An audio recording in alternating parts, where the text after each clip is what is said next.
Ladies and gentlemen, boys and girls, citizens of the Universal Collective and beyond, welcome to the Pork and Bean Show, starring Fort Cunningham and the world's handsomest man, Frank Oliver Beans.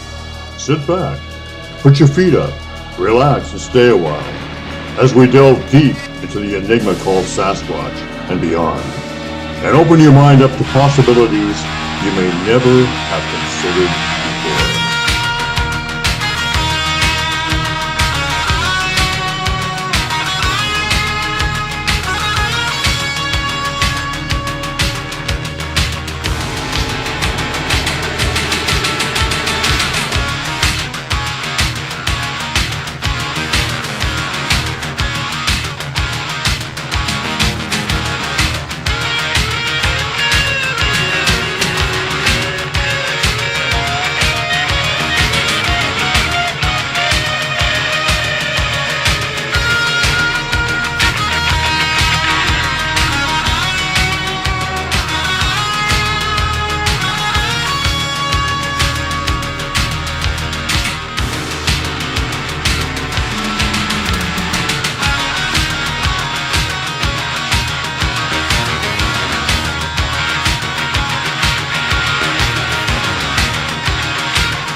It's a hard world to get a break in, and the good thing haven't taken. But girl, there are ways to make certain these pay. Oh, I'm dressed in these rags, I will sable someday. Hear what I say, I'm gonna ride the serpent. No more time spent sweating rent. Hear my command, I'm breaking loose. It ain't no use me down. Stick around, but baby, remember, it's my life and I'll do what I want. It's my life and I'll think what I want. Show me I'm wrong, have me some time, but someday you'll treat me real fine.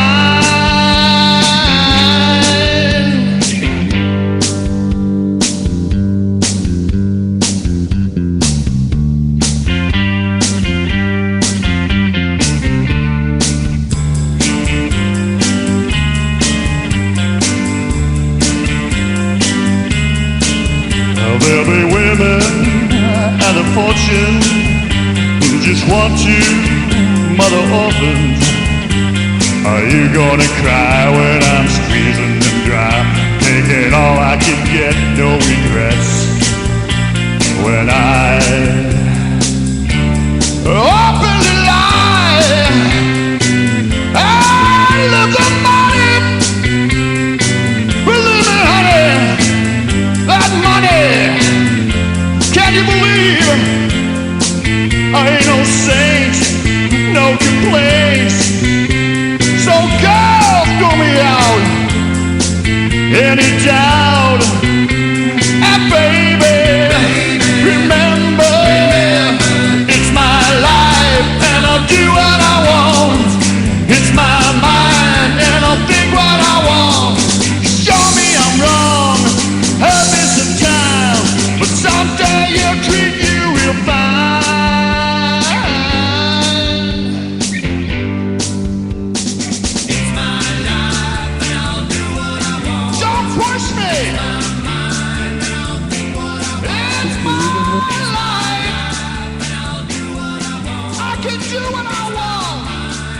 Take away your chickens, take away your dreams, 'cause mama's little baby Baby loves Oh, Can can be.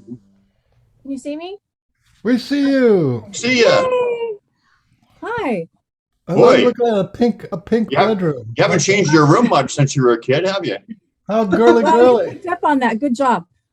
No, I'm animals house sitting right now, and I like this is the girls' room, obviously, and I love it. Look at all there's like tons of unicorn stuff everywhere, and I love it.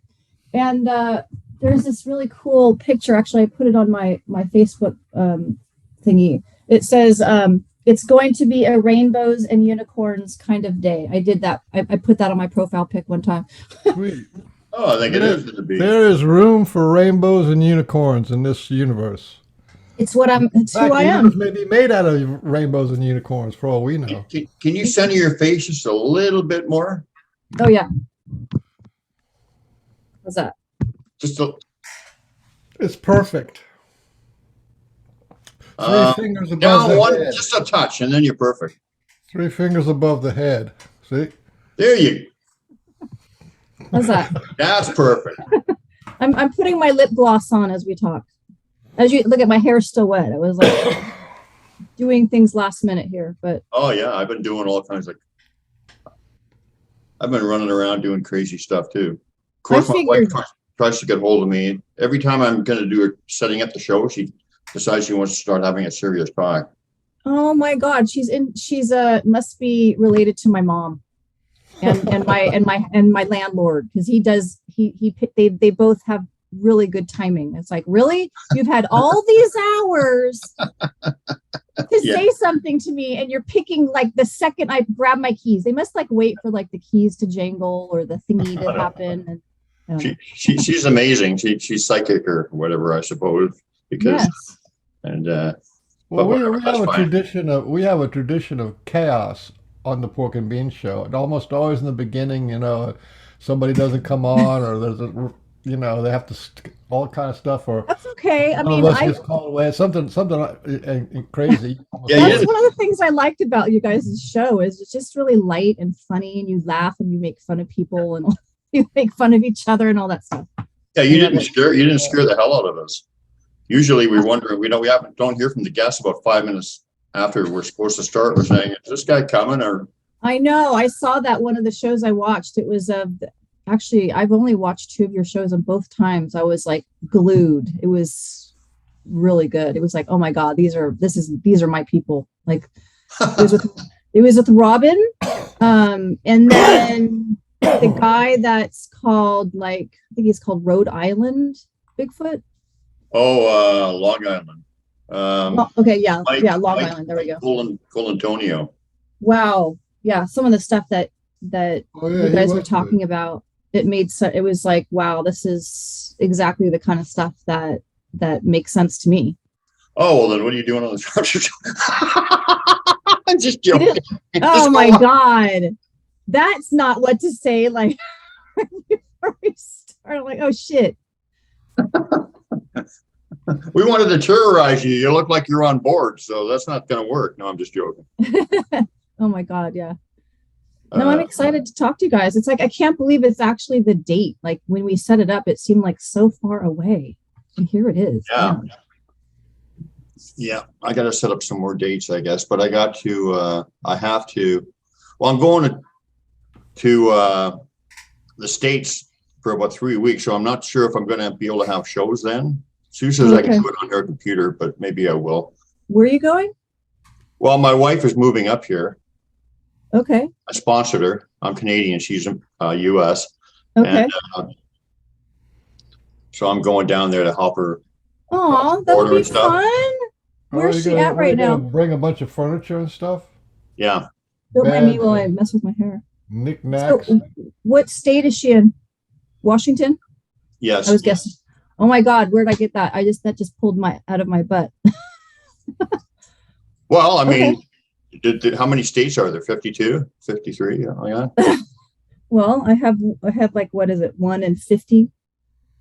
I don't know. I figured she was around, and I was for some reason guessing you were up around that area, like British Columbia. I could be completely off. You know how sensitive human beings are.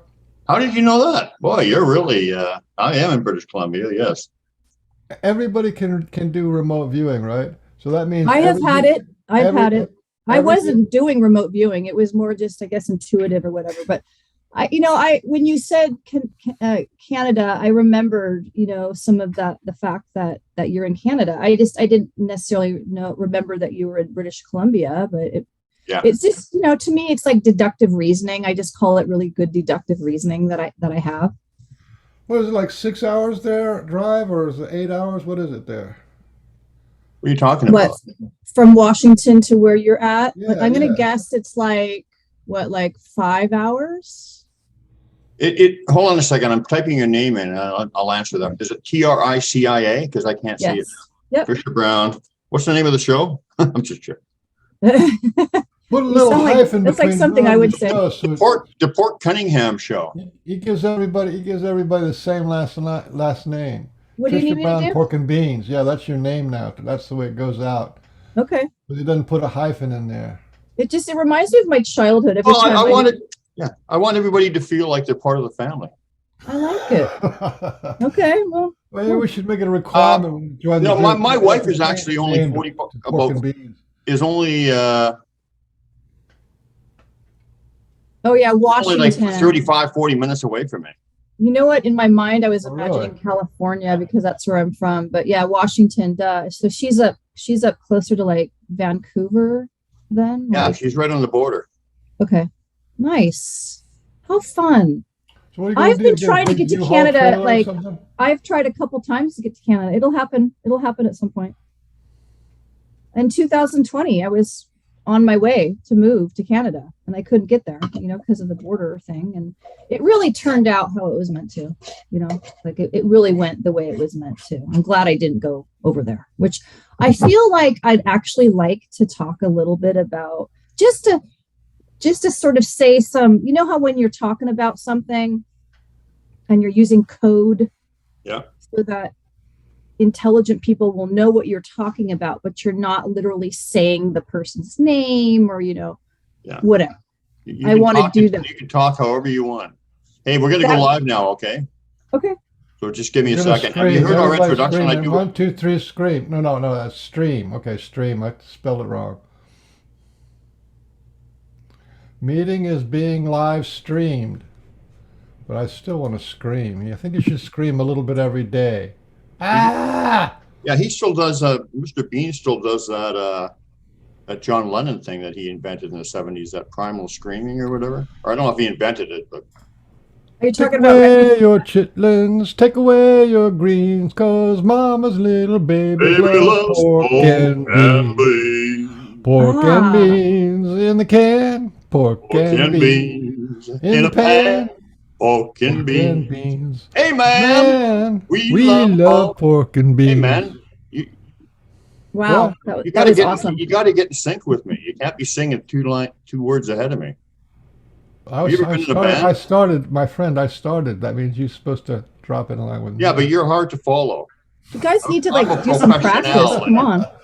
Why? Why is it always like me? My fault. Hey everybody, my name is Port Cunningham, and I'm here with the world's handsomest man, Frank Oliver Beans. And this is the Pork and Beans Show. Welcome aboard, everybody, and today's guest is Tricia Brown. Tricia Brown. Hi. Live long and prosper. Okay, hold on, I can do that. Yeah, let's live long and prosper. Nice. What the heck? All right, Brian, let's see you do it. I can't do that. Try. I can't even. No, I can't. All right. Like this. You used to try. Like this, Brian. Stick your finger in there and twist it like that, and then it's like practicing from when you were a kid. Being able to go, and then you can do like nanu. No, I can't do that. My pinky finger comes separated. Anyway, I'll practice it. I'll try to get it for next show. So make sure you tune in, and I'll try to have that down by. All right, I'm going to remember that. Yeah, it's not going to happen probably, but I mean, I'm going to try, but it's probably not going to happen. Tricia Brown, I think we talked a couple of times, and you just got some wonderful rambling around the world stories. Yes, I like how you say that. Rambling, that's true. You're a rambler. Yes. I'm so yeah. I'm still upset that they got rid of the Rambler cars. I thought that was such a cool name for a car, a Rambler. Wait a minute. Beans. Lord, I was born a rambling man, trying to make a living, doing the best I can. Remember that one? Yeah. Yes, I do. Yep. What Yeah, about on every word that Keys says will break into song? That's what I normally do, but I'll make or just have a singing. Feel free, do it. Feel free. Alrighty. So let's get into your story. So when did you? I think most people that are on our show realize, when they were young, that they were a little different than other people. Why don't we start at the beginning? Start with the last 5 lifetimes you remember. Okay, well, I was in an airplane and it was on fire. Oh. And then I woke up. So there was a past life that I remember. No. Really? Yes. No, remember that. I was having like my first mystical experiences were starting when I was like about 2, like the age that you are when you go to your bed, from your crib to your first bed. And it was like the Moses experience where I saw flames and they were like shooting up between the head of my bed and the wall.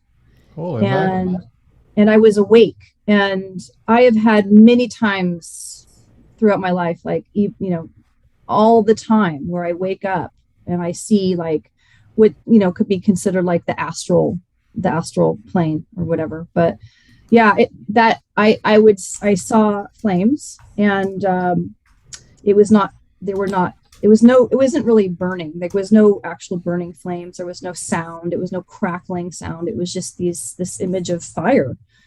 And then it would dissipate.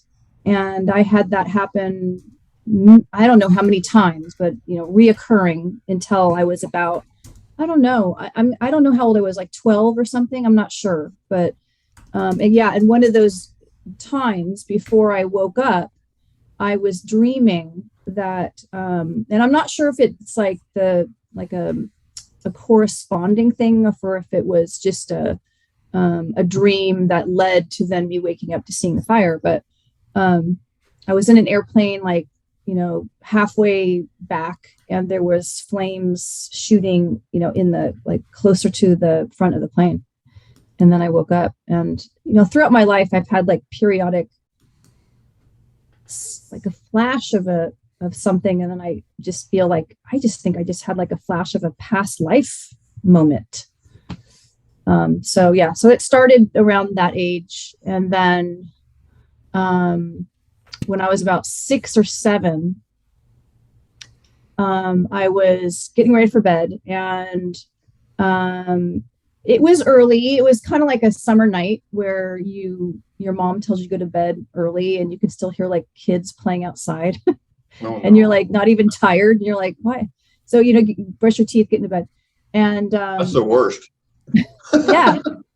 And I all of a sudden I could, I don't know, you can say the word feel that there was a flowing mass of energy coming out of the corner ceiling of my room. And it started just taking up space in the room.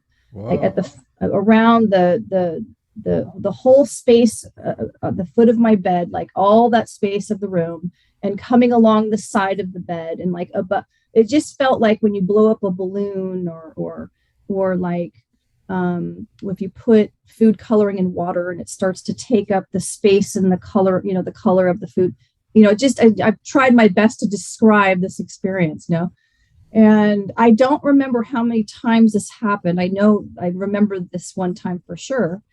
And it was, over the years, as I've processed this experience, it was like a very large mass of energy that the only way I could describe it is as like a genie fitting itself into a bottle.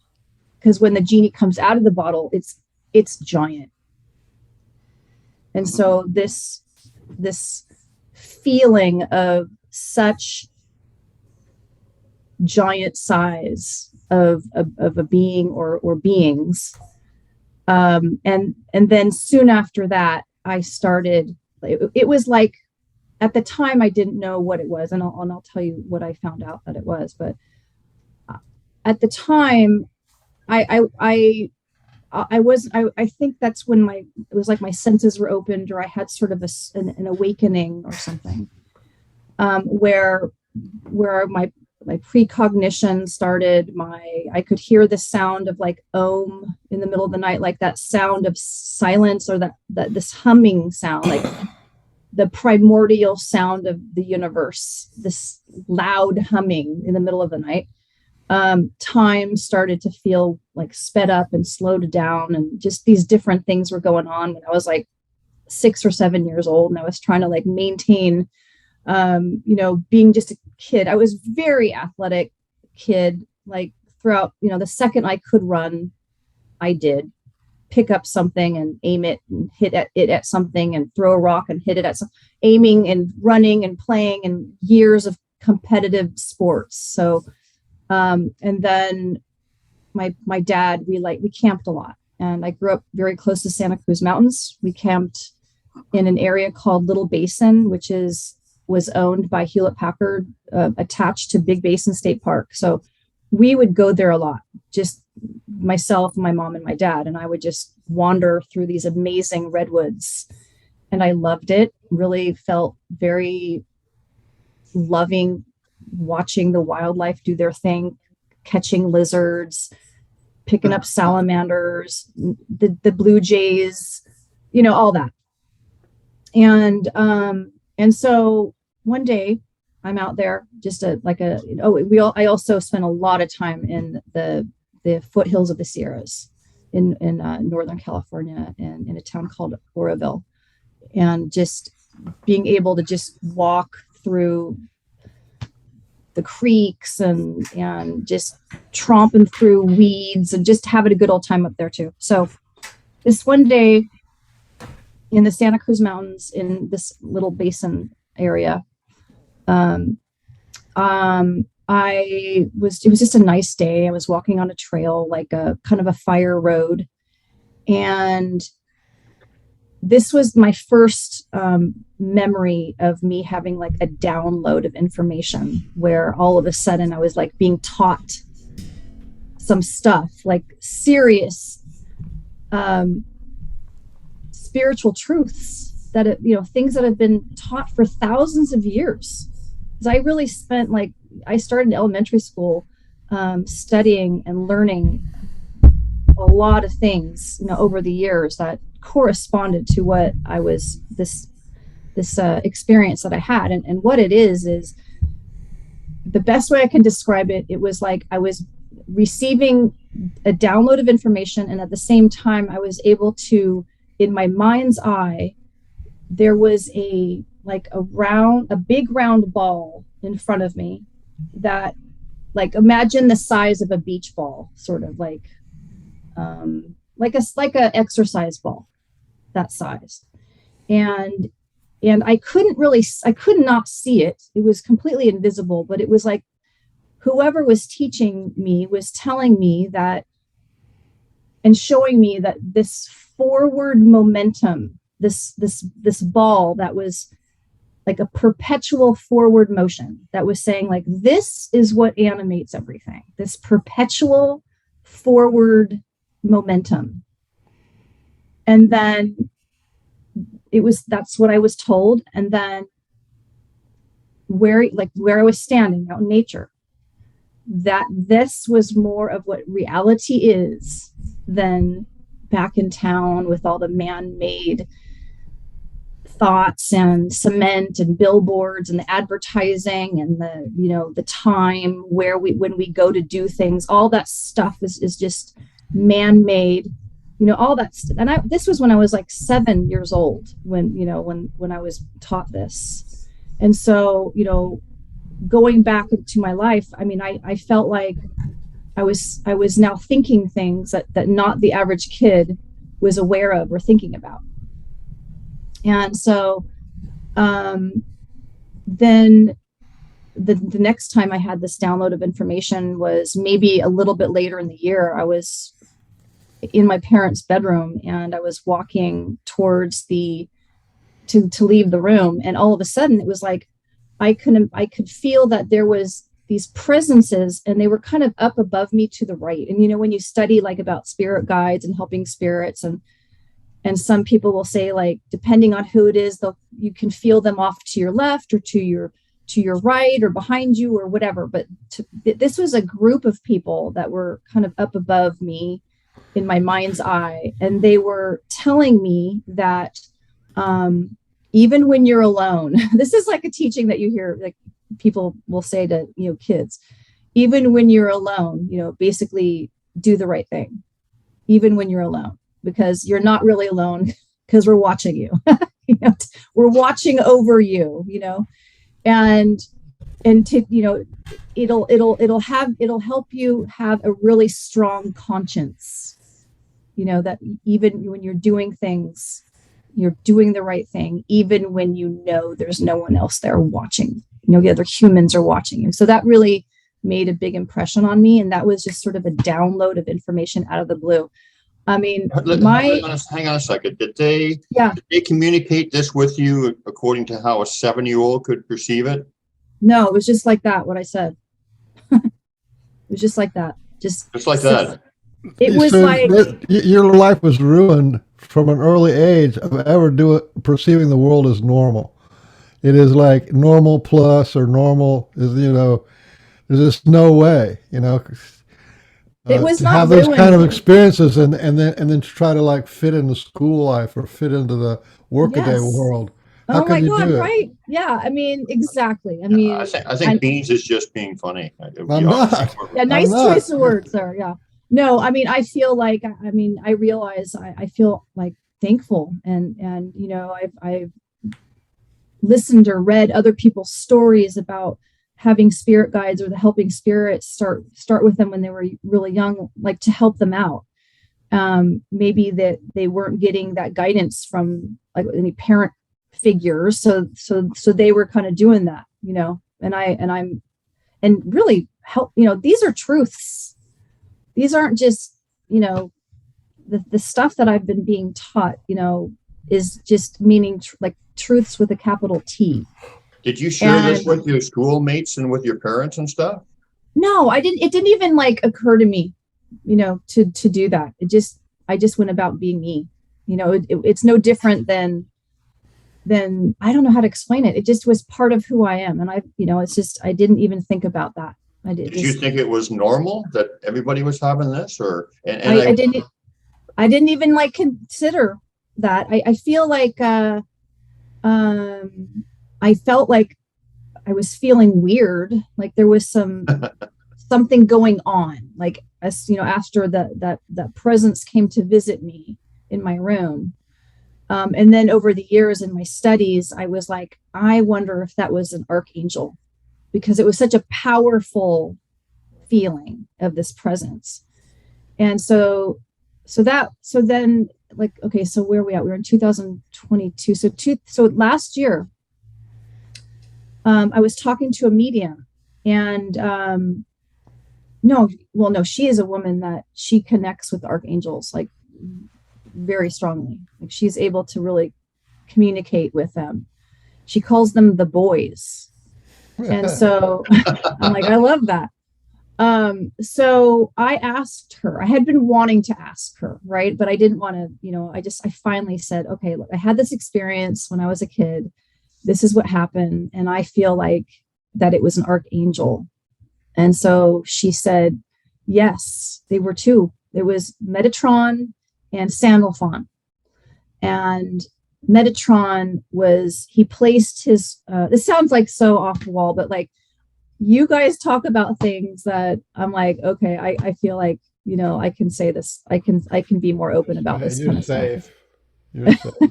And you know what, if there's anyone listening that it doesn't resonate, like feel free to not listen and go listen to something else that does resonate. You know what I'm saying? Leave it to Beaver or I mean, you could just go find something else that makes sense to you, and then you don't have to make any weird comments, because we're just gonna, we'll turn it back on you. Nobody's going to make any weird comments on pork and beans. I mean, pork and beans is where you come for the weird. We Yeah, do- yeah, Okay. we're weirdos, so don't worry about it. Perfect. I like it. Okay, so she said that he had placed his cube over me, so that I would be like as a protection, as a waking me up, as a helping me with the life that I was living, with the parents that I had and the experiences I was having with them and all that. And I mean, I knew that there was something going on, like, in my life at that time, but I was 7, so I was just, it was trippy. And no, I didn't talk to anyone about it. I also remember, like, my early years of caring about other people, and like me not having to, I was really good at sports, and I could, win at the thing like really easily. Like, I was really, when I would play on a team, it would be like an all winning, we would win. It was a winning team, winning sports throughout my life, winning individual sports. But when you're in like elementary school or like regular school, you're like way above, I was way above a lot of the people in the normal public school of sports. So I would sometimes like not do it as hard as I could, or, whatever. And it was like to have that awareness. And I remember we were doing like a softball throw where we were all standing on the edge of the field, and you throw it as hard as you can, and you go and you sit in where the ball landed. And so I was letting them go first. And then I was like, because I could throw like the guys. I mean, I'm really good at, I could do things like guys can do. I could throw it like on the other side of the field, like into the dirt, So I aimed it so that it would land, like, so that I would come in like second or something like that. And when I threw it, the girls were like, "Why did you do that, Tricia? You could have totally like won." And I remember thinking, wow, that they realized that I did that. But then I realized in myself, like, that's how early back it goes that I was aware like that. Do you know what I'm saying? Like, to have that awareness of caring about that kind of stuff. I don't know if a lot of kids were thinking the things that I was thinking. But now, is that because you wanted to fit in, or you didn't want to hurt other people's feelings? What do you think it was? It's because it was like no contest. Like no contest, like, I mean, I was so far ahead, like, okay. And so I didn't need to win. Like, I already knew I would, if I just threw it hard, I would win. So I was okay with allowing in myself. I knew where I could throw the ball. So I just was fine with just allowing someone else to have it. Do you know what I'm saying? But no, if I was playing in a tournament with my people that were my same skill level, or with guys, I'd go full out, man. I'll kick your ass, So, I mean, like, remember like the physical fitness testing? Do you remember doing that? Did you guys have to do that in school? Yeah, like, you got to do 25 pull-ups or push-ups and sit-ups. Yeah. Oh my God, I could do more than the guys. Like the pull-ups, I could just go forever. So I would just look, okay, well, here's like the top range of the guys, here's the top range of the girls. And I would, just stop like, a couple before like the top, whatever. So I just had this consideration, I guess, that, in certain, and I had, when you're in at recess and you're playing with the ball and the skill or whatever, 2 square, whatever you call it. And then, if you hit it, you put it into that square, you're going to win. And then the other person's going to lose. And I remember the girl, I'm going to win this one. And she chased me home because I won. So, I mean, I'm just saying, like, I'm super, like, very good at, hand-eye coordination, and like my strong like power in myself that I was able to recognize. Like, I could use my force in my body and know how to do things like through my mind, like, really well. So, and then, I think in 4th grade, is my first remembering, like, of reading an article about what angels can do for you in your life. And I thought that was interesting. And then, like, came upon the Amityville Horror book. Holy crap. I can't believe, like, at 5th grade, I read that book. That's insane. Like, that's too young for, like, a kid to be reading that. But there was something about it that the fact that it was based on a true story, and that there was something about it that I just kind of filed that away. Not necessarily like the negativeness of it, but the afterlife stuff, you know, just kind of adding to my interest in, you know, these unique things. And so then I got really into also mind, body, spirit topics throughout my life. And then I grew up in a very Catholic and Jewish environment. We were the non-religious people. I was like the non-religious wild child girl, but a lot of my friends and sports people and my neighbors and Girl Scouts and Brownies, a lot of Jewish and Catholic families. And so they were very welcoming and loving and kind. And I really learned a lot of really great early being a good human things. And so I that's part of who I am, the wholesome wild child is what I call myself, the wholesome wild child. And so as I was, that experience with the energy coming to my room, and then I started I had my first seeing a spirit experience when I was visiting an aunt and uncle in Illinois. And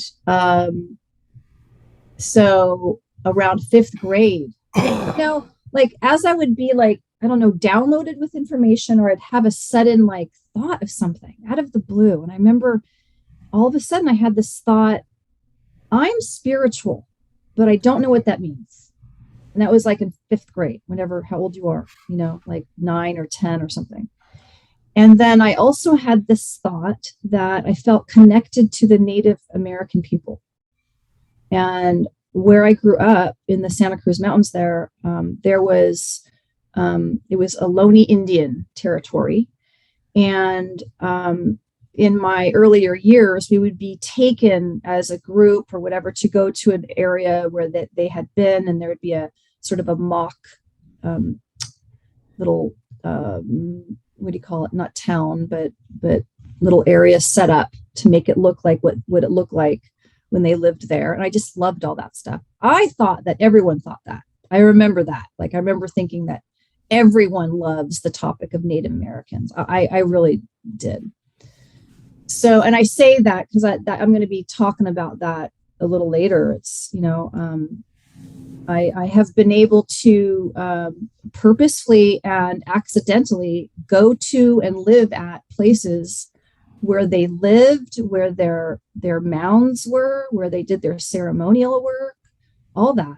And I just, throughout my life, I would have this sort of thought, and I'm like, so when I was 31, I just all of a sudden was like, I want to go to the ancient ruins. I want to go to ancient ruins and be able to touch the structure and feel what that was about. At that time, back in, like, the early 2000s, it was still in the trying to still figure out some of what the pyramids were about, what these buildings were about. And I'm like, I want to know through my own senses, because I was like having these things where before caller ID, the phone would ring. And as the phone was ringing, I would know. I was like working at a dental office, and I was like, I knew who was calling, before I'd answer the phone. I was having that. Dreams. I had a couple dreams come true where, I have the dream, and then whatever months or whatever later, I'm walking in the dream, and I'm like, oh my God, that's where I saw that car or that person walking up to me, just like how they did in the dream. Things like that were happening. Yeah. So yeah, there was some trippy stuff going on in my early years. You were right. Yes. So, my time getting to spend out in nature was very peaceful. There wasn't any bears to worry about. And but it overall, like the way that my parents, my interest in nature, my interest in studying the animals, and the way that they approached being outside, how to be safe, it was never fear. There was no fear based, I did not grow up with fear based teachings. It was, here's where an animal may be, here's where a snake may live, but here's the plant that causes poison, that make you itch. That's poison oak. But there was never like, don't do that and watch out for that, that kind of thing.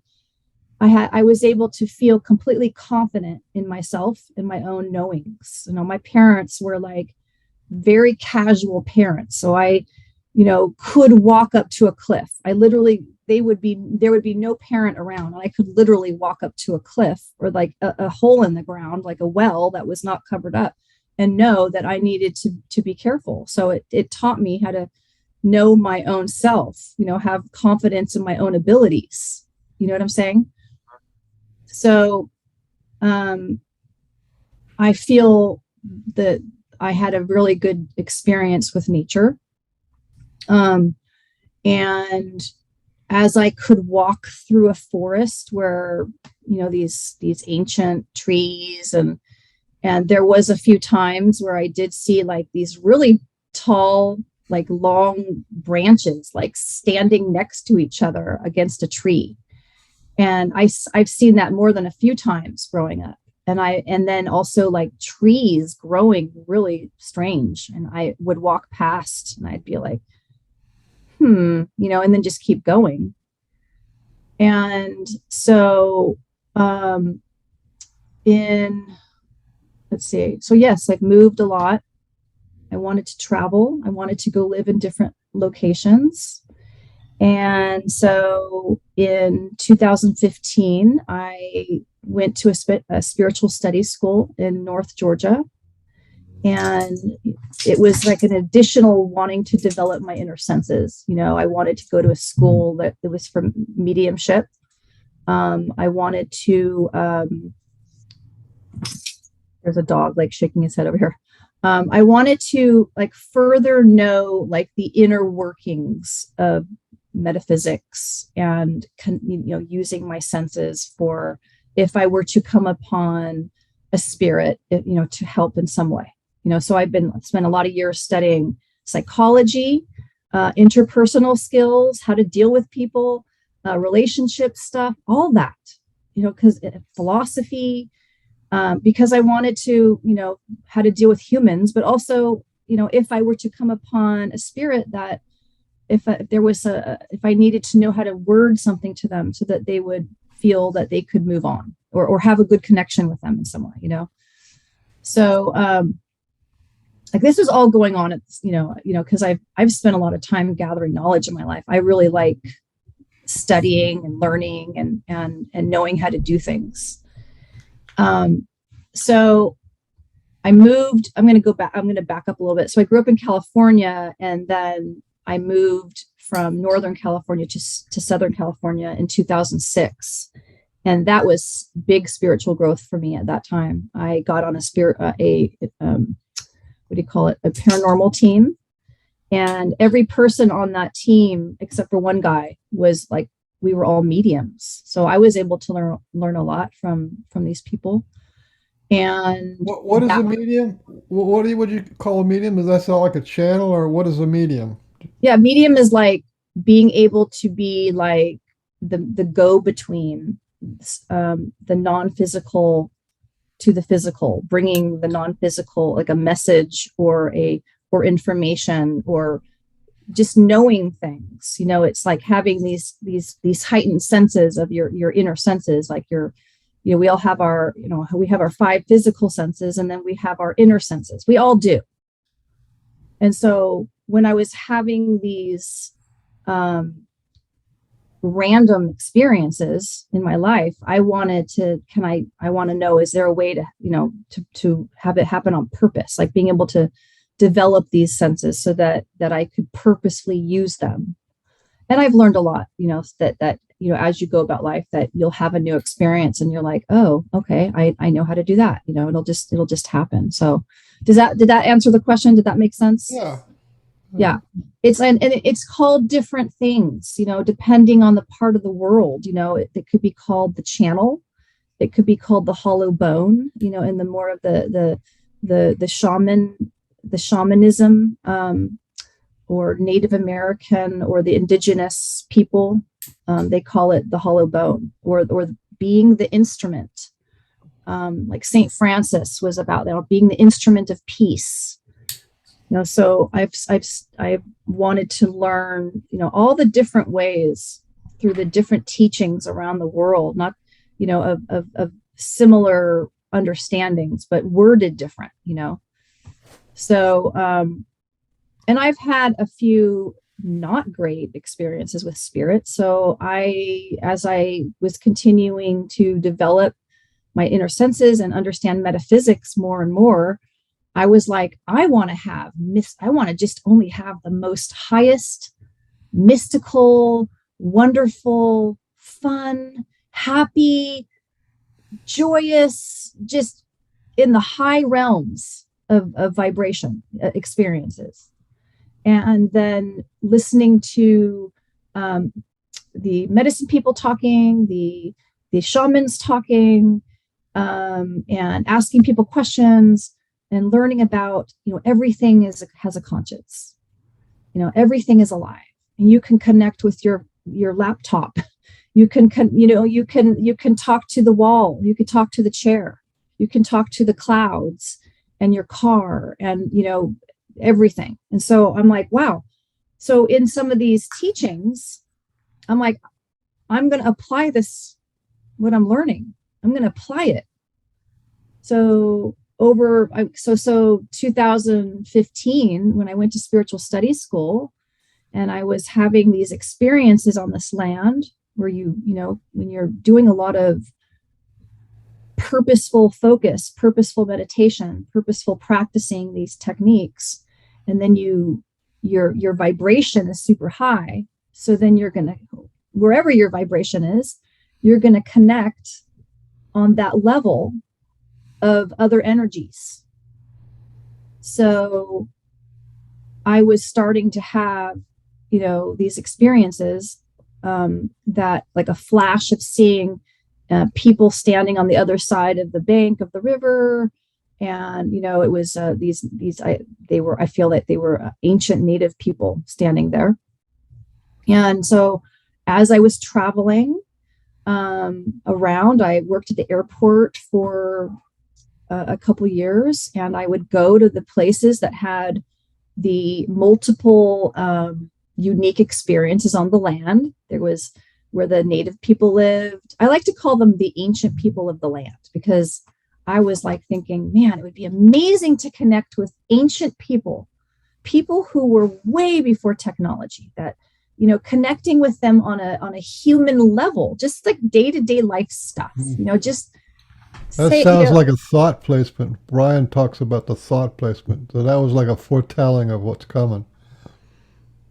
So they first they give you the desire, the wish, the want, and then later on, a couple of years later, or maybe the next day, something happens. I think so. Yes. Yes. Thank you. Yeah. I'm glad you're getting what I'm saying. Yeah. Yeah. Or even immediately. Right. Yes. Exactly. This is, yeah, you guys are getting exactly. So it's kind of a form of telepathy. I think so too. It happens with me all the time. You get a thought, and then you get the answer. It's right below you, right below your feet, or like Mr. B said, sometimes it'll come to you sometime later. Could even be years later. But it's a thing that's not really and a telepathy that's not how do I say intrusive so much. But gentle, you get to recognize it for what it is, right? And it still gives you free will. It doesn't infringe on your free will, but it's, I mean, it's, you want to do it. It's lined up with you, right? I mean, it's also the question is a gift from the answer.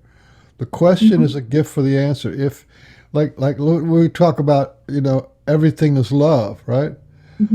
But if you didn't have some kind of a question like, what's it all about? What's going on? You know, if you don't have Right. that question, Exactly. then when you Yes. get to the answer, it's like It won't. everything is love. You You go, won't. oh, wow, everything is love. But, you know, you can also just, when somebody's saying to you at the grocery store, everything is love, right?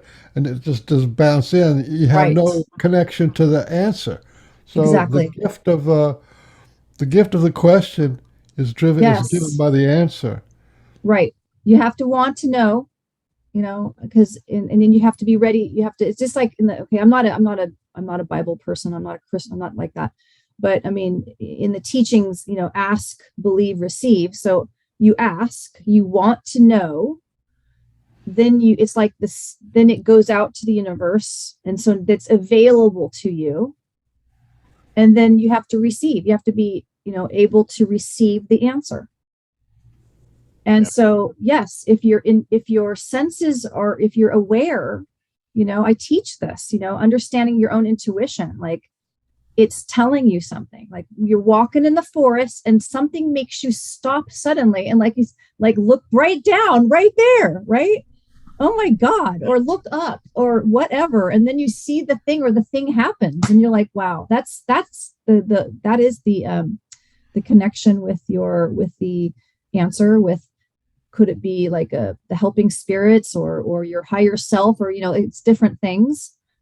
And, you know, that happens that makes you do that. But yeah, exactly. Yeah. You guys are getting what I'm saying. Yeah. You're picking up what I'm putting down. I love that saying. That's part of my everyday life now. It happens all the time. Yeah. Sometimes they'll put a thought in your head just because they want to teach you a lesson. Yes. On that thought, you know, and then. Oh my God, I love it. I'll give you a real rudimentary example.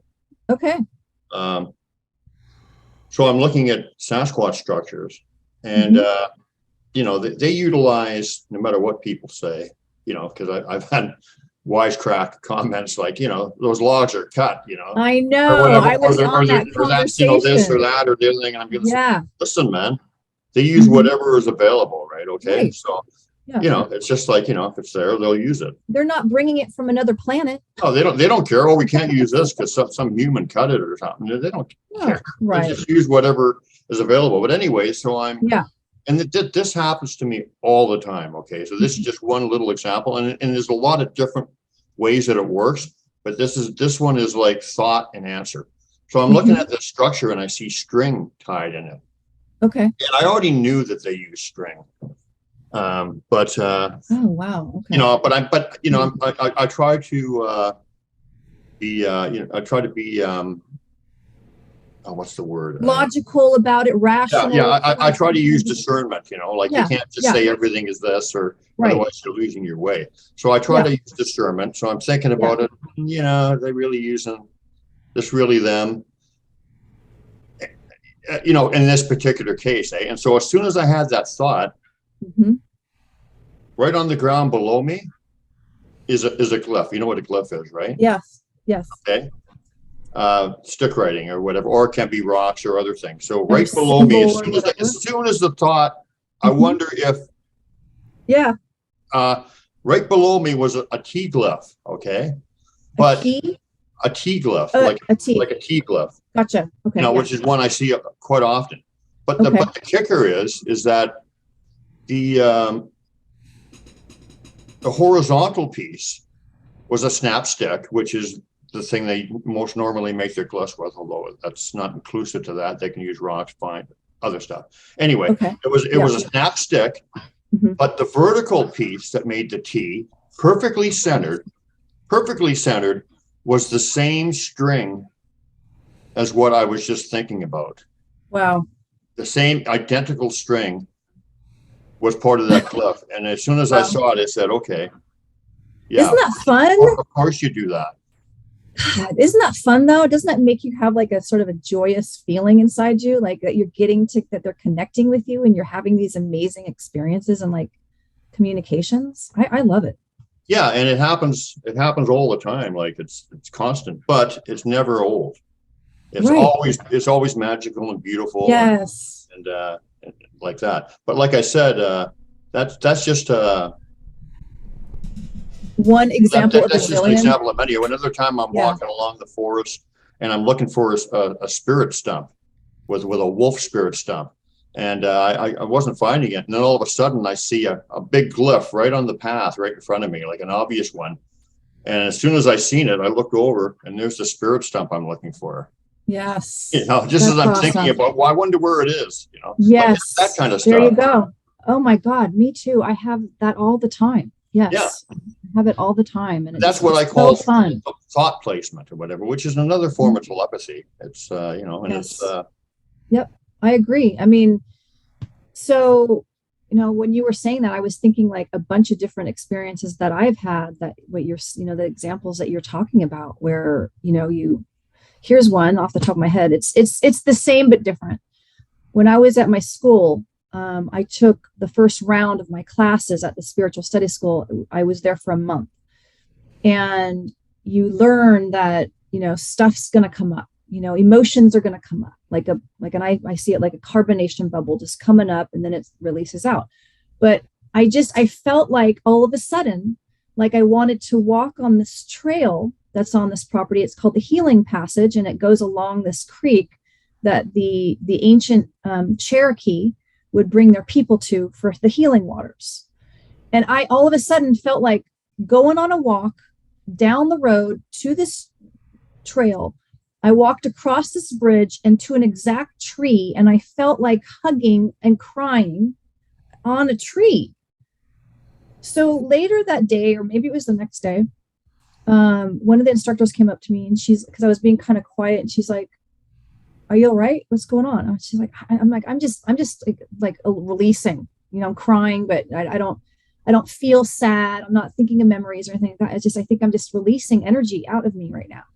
And I told her how I went and hugged this tree. And she goes, "That is the exact tree that we go tell people to go hug and cry on." yeah. Oh my God. I mean, this is 160 acres of land. I could have picked it. I picked that tree. Isn't that a trip? That is. Another thing that's similar to that happens, and I connect this with the Sasquatch people, but it's not only them, because they're my personal relationship with them.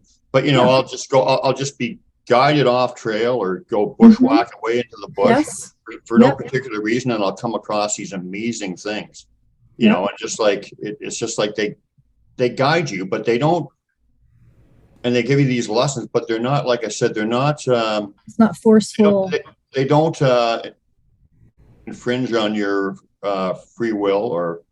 Yeah, because you can tune it out, but it's like this compelling inside of you, right? It's like, that's like how I feel, like this inspired action feeling to go do it. They like to make it. They like to see how close they can make you feel like you're realizing this, or you're doing it, or you're awakening to this. They try to, instead of them saying with a big finger, "Go look at this rock," right? They give you a little poke inside, so you go, "Oh, look at that rock." That's then you walk over there and you think you're doing it. Yes. Well, I mean, it's part of the laws of the universe. You know, in my studies of them, and you know what I feel like listening to and reading and learning about. They're very connected to the laws of the universe. And are you talking about Sasquatch in particular? Yes. Yep. And so they can't, there's no law of assertion, right? There's only law of attraction. So it's, and then like I was like, I want to know you, you know, I decided when I came upon this subject that it was in, 2018, when it was like, wow, my life changed forever when I learned some things, and I can tell you guys about that. And I decided at that time, like, I'm going to connect with them in my way, you know, in my way of my studying about spiritual matters, of metaphysics, of wanting to have mystical, magical experiences with the non-physical, with learning about how to honor the land and how to connect with the space around me, all that. I'm like, I'm going to do it in my way, because when I have experiences, then I can teach people some stuff. And then also I will come upon my people, my tribe, that, you know, that we have the similar experiences. And it wasn't because I learned it from blah, blah, blah person. Do you know what I'm saying? So I was like, I want to, I would receive stuff. Like I went out to, Blue Sky. It's called Blue Sky Nature Preserve in, Savannah, Georgia area. And, I did exactly what you were saying. I felt like going off trail in this certain area. And I came upon this area out there in the forest that felt like a place where people gathered, or it was a feeling of where they gathered. And I call it the gazebo because you know, there was no literal structure, but I was just under these trees, and there was a smaller tree in the center, and there was like the leaves and the stuff were sort of moved out of the way. It was just this area. And, you know, in my gaining knowledge, in my also intuitiveness of learning about trees and how the roots go down under the ground. And I was like, you know what? I'm going to speak to the trees, and I'm going to speak to the space, and I'm going to say some things, because I was like, it's going to go down through the roots, and it's going to connect to the entire planet, what I have to say. Mm-hmm. And so what I said was, you know, I actually got very like emotional, like I just got really like tender, or, you know, just, I was saying to the Sasquatch people, thank you for being with me in my life. I cried because, you know, I was thinking back on my childhood of wandering through the forest and feeling like at such peace out there. And it was always such a good experience, you know, the whole time. And I felt like they've been there with me, you know, throughout my life. I had this realization, you know, and I said thank you to them. And I said, I want to know you more. I want to be friends. I want to learn from you. I want to, you know, will you teach me stuff? Can I help in any way? You know, this kind of thing. And as I was doing that, this euphoria feeling was coming up in me and feeling all around me in that space. Yeah. So I would go to that tromping off, you know, off trail, and go to this area sometimes and just let me add my little 2 cents just for Brian and for the rest of the people. That little park little nature trail park that she's talking about is close to my house in Savannah. Mm-hmm. She used to live in Savannah, and I've been to that park, and there's definitely a family, maybe the same Sasquatch that are dealing with me now, possibly were the same Sasquatch that were dealing with you, or pretty close, because, you know, I can't imagine there being 500 Sasquatch around Savannah, but definitely there may be a couple of clans. Really? Yeah. And that place, as soon as you park your car, you walk 100 feet into the trail, and off to the right, there's a tree bent over and locked down with a log. I have seen that one. I have gone over to that spot and checked it out, and that was like at the beginning of me like learning about this, and I was tripping out. I'm like, wow, yeah, I know exactly. Yeah, and that's on the right-hand side. On the left-hand side, if you go off into the left-hand side, there's all kind of stuff. Like you were talking about a gazebo-like looking thing. I saw four trees bent over like in a half circle, like a U, one all connected to each other at the bottom. That was mind-blowing. And seeing big trees that are floating in the Y about 4 feet off the ground. Yep. Yeah. So that was my first, in the same park. Yes, I was. Yeah. You know, back in 2018, I went to Mina, Arkansas, to go to a place called Board Camp Crystal Mine. And I was listening to a podcast that Wendy Garrett, she has her podcast.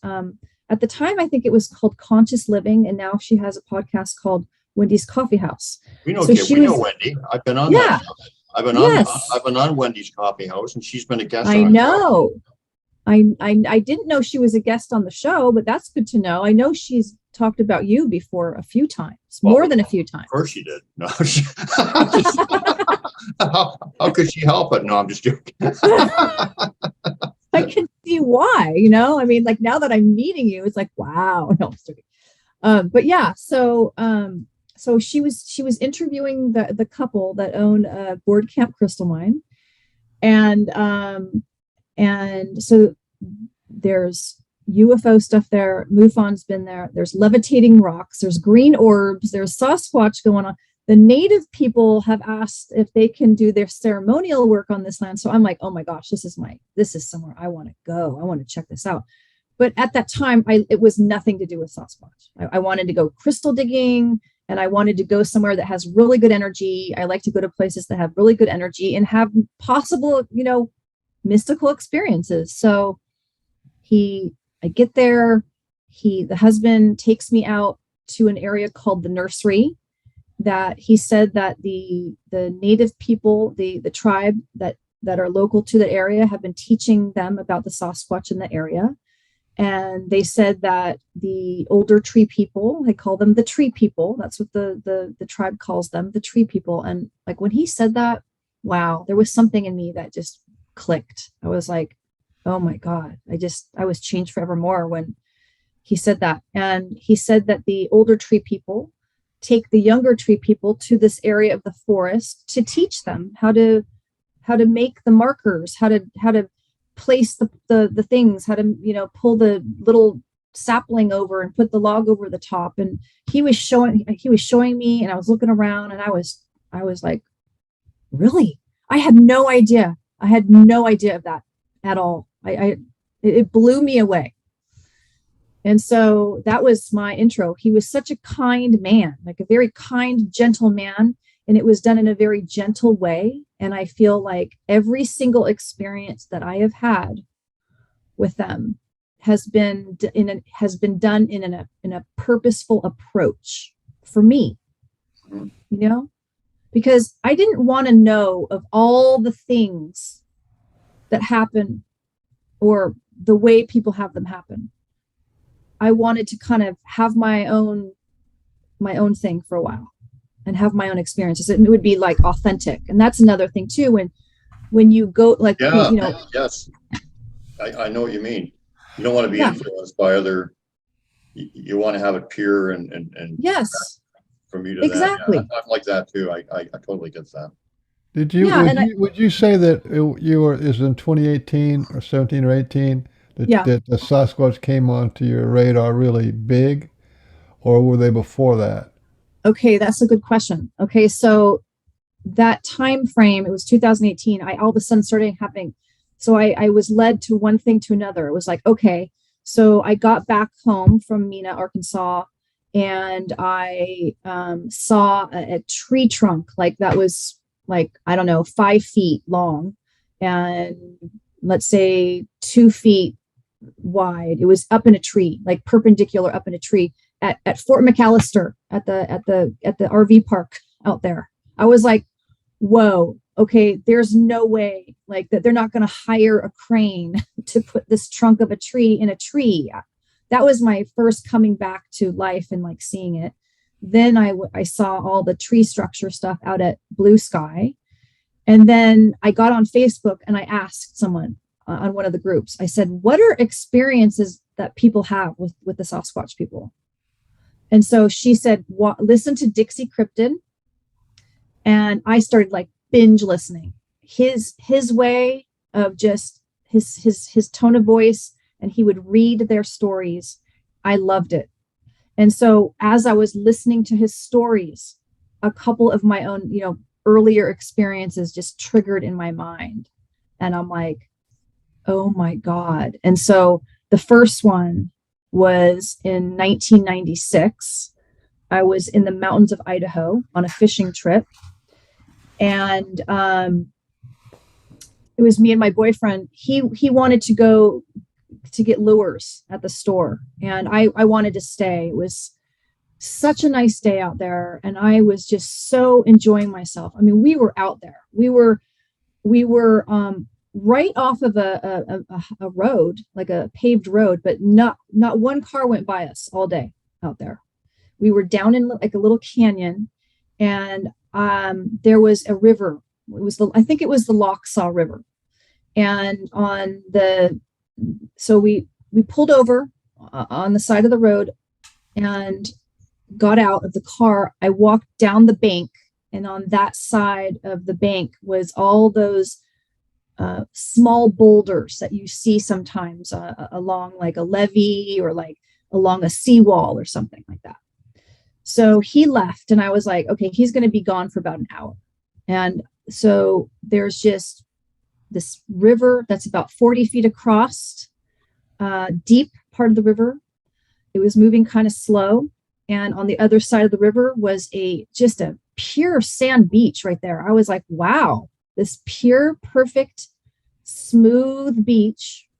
And then just besides the beach, just like this tall, like a kind of a steep elevation up, and just full of pine trees, just thick with trees. And this happened really quick. He left. So I was like, okay, I'm going to look around me, make sure I have my bearings. There's not a mountain lion behind me up on the bank, going to jump on me, whatever. Looking around, I look in front of me, I see this sand beach, and off to the left side of the beach are these footsteps, like big, long, like big footsteps in the sand.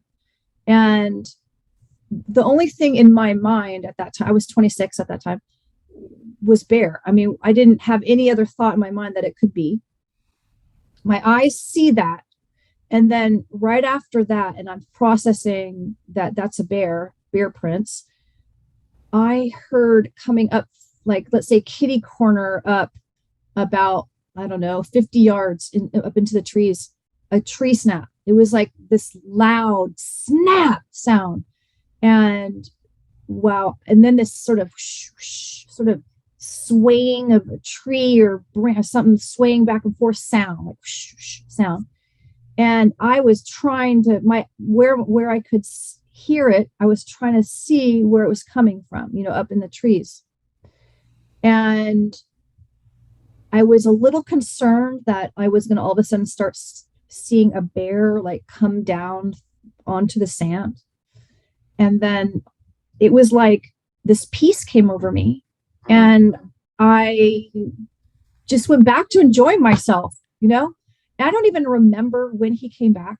I took a couple pictures with my disposable camera and showed him, look at those footprints over there. Okay. So that was back then. Okay. So let me ask you quickly.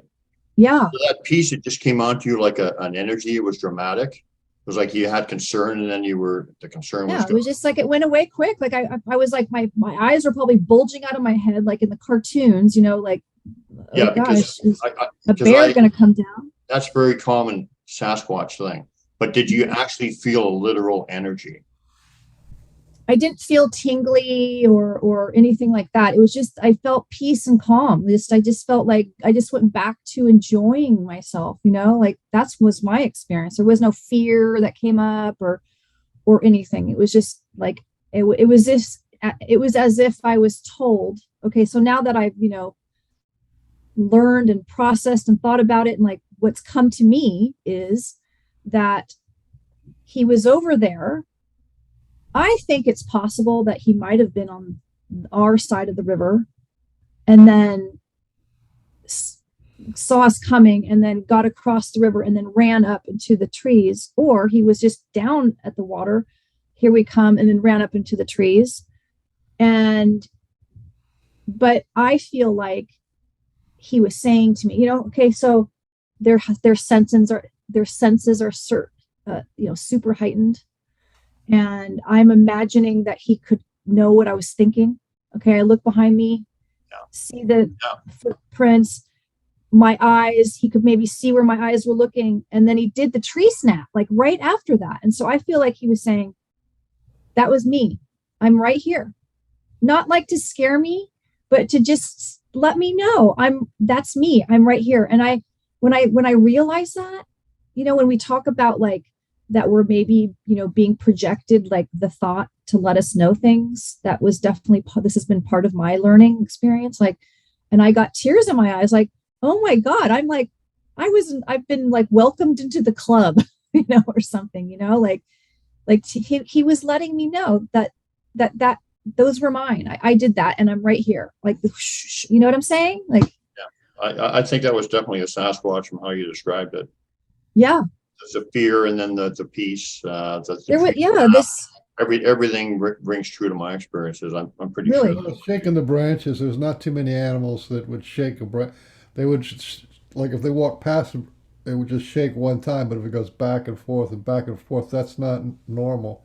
For Right. any animal but a Sasquatch. Well, I was like trying to imagine like a bear like standing up and like doing something, but as I've listened to people's stories and like thought about it, I'm like, oh my God, how amazing. He was letting me know that I did that. That was me, and I'm right here. And then I was allowed, people talk about their scary experiences. Like, it wasn't like that at all. Like, I was completely at peace in the mountains of Idaho. Just, Doesn't that speak to what so many people talk about, and has been my experience too, is that they can read your thoughts and know what you're thinking, because you didn't voice that. You were just thinking it, and then all of a sudden, he starts interacting with you, and he gives you this calmness and this peace, right? Yeah. Yes. That's typical Sasquatch interaction. I love it. Of a good kind, of somebody that they want to actually connect with, Yeah. And that feels good too, because, that was back then, right? In 96. And so then in 2005, I was living in Roseville, California, which is above Sacramento. And I went mountain biking with a guy in Auburn, California, up in the foothills and the mountains area of that area. And I was first. We were on a single track trail, and it was down inside the trees.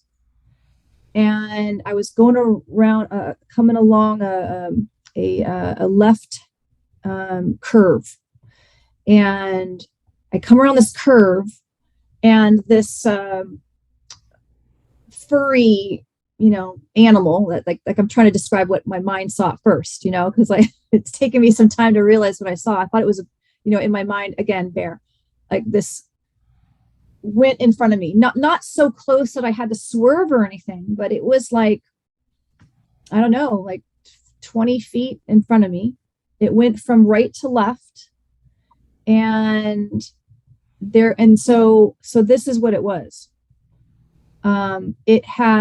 It was like just the midsection. Okay.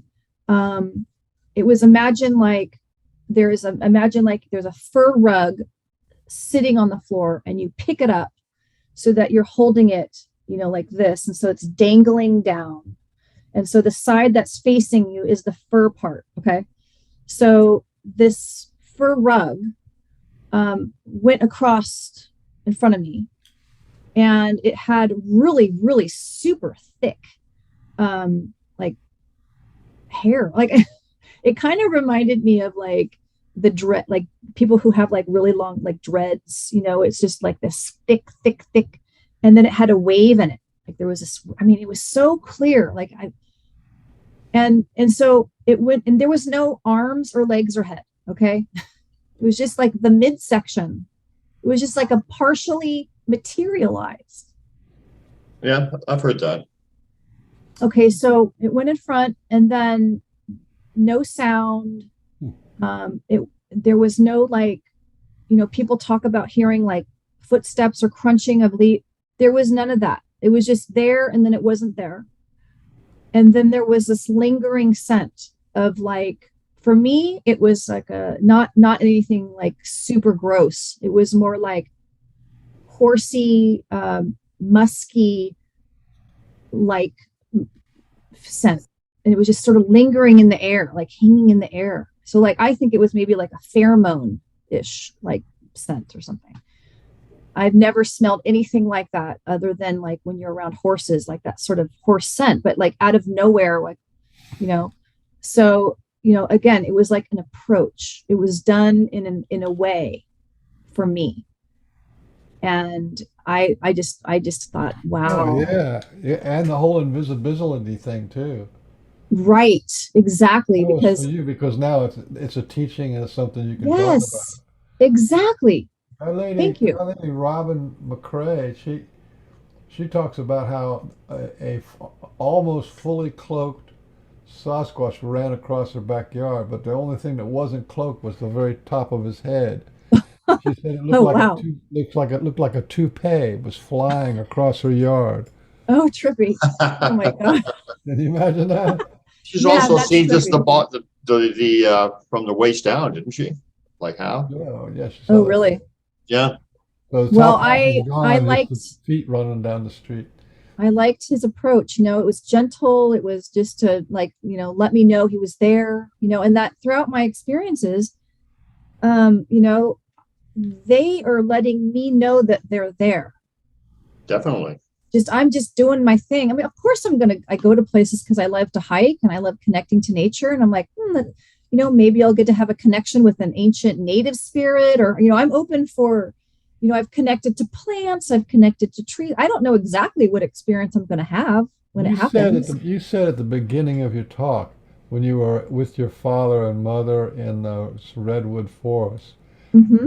Yeah. and then I think you went on to talk about something else. You said, I really wanted to connect with ancient people, with the ancient people. Well, and you were referring to the American Indians, but the Yeah. Sasquatch are the ancient people.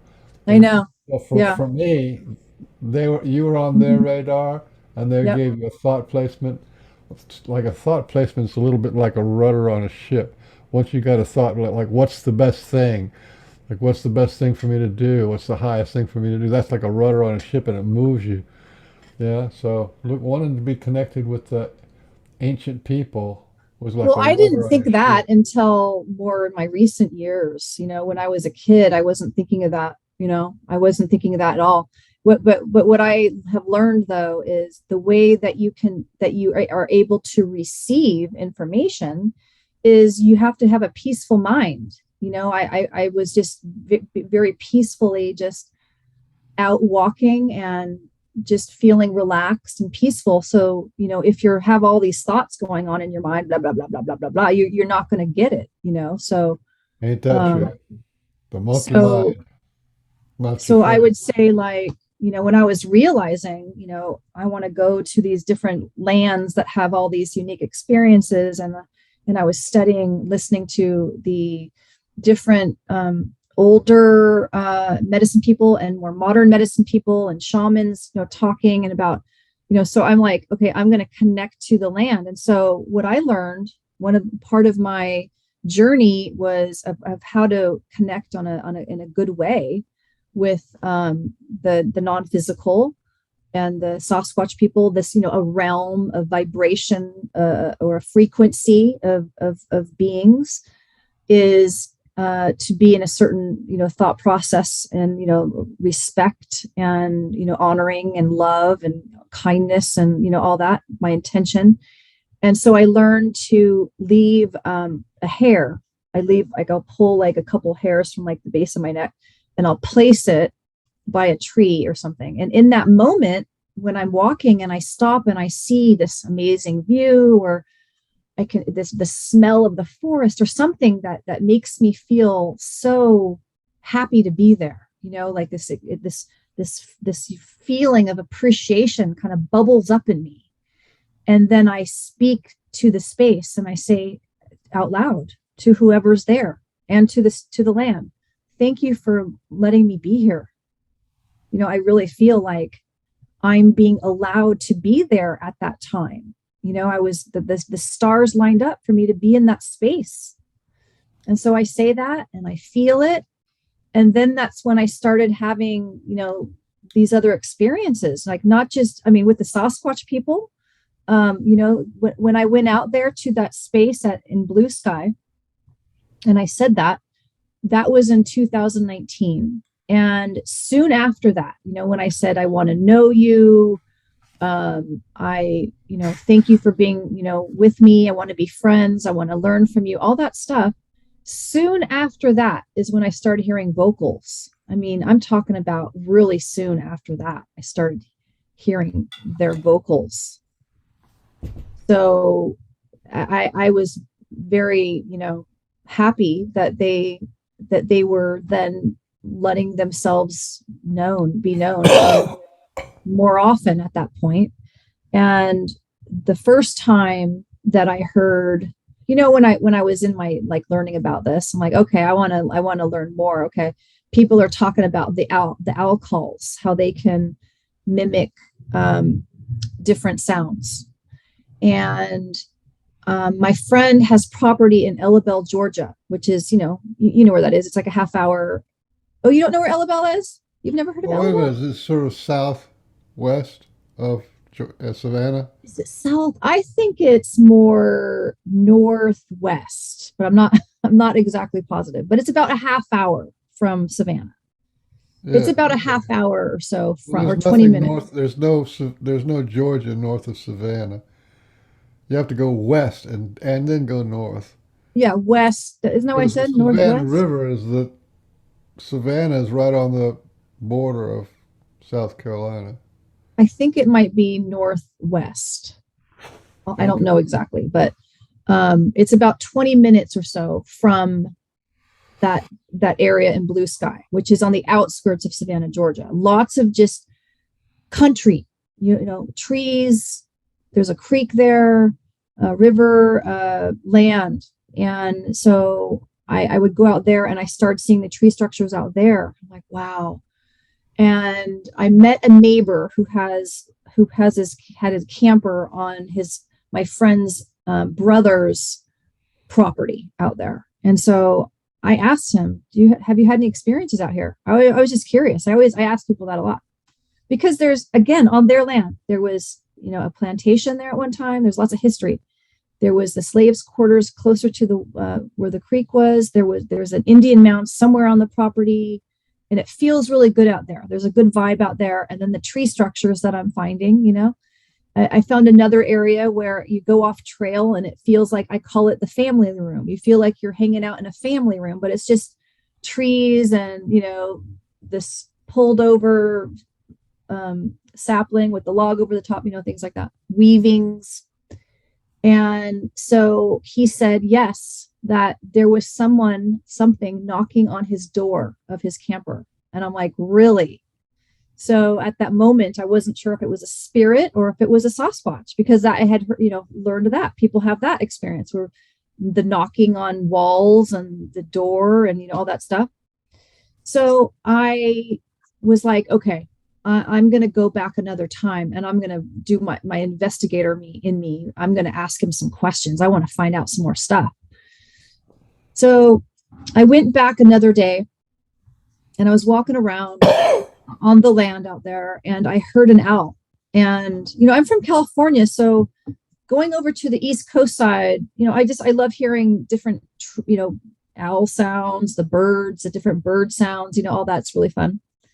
But there was something about this particular vocal that, when something's different and it kind of makes you go, you know what I'm saying? Like there was the sound quality of this owl call that made me go, And then there was like a response call in another point on the land.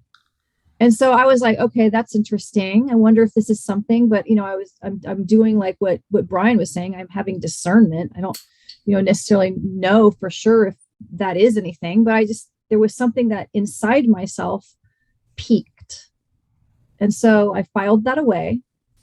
And so I went back over to the guy's camper, like a week later or something, to talk to him. And it was the time of day where it was just about going to be dusk, and the louder insects were starting to sing in the trees, and we're outside talking, and he's about 10 feet in front of me, and I'm asking him some questions like, okay, so how many times have you heard this knocking, or, whatever. I'm just trying to get him to talk about it. And all of a sudden I heard what I call the man yell. And it was like this one tone, deep, like a male voice. And I'll do it. but it's like, don't laugh at me, but like, it's like, ah, like that. Okay. And it was loud, not like, some people say it's so loud that it, like, you feel it in your, body. It wasn't like that, but it was loud.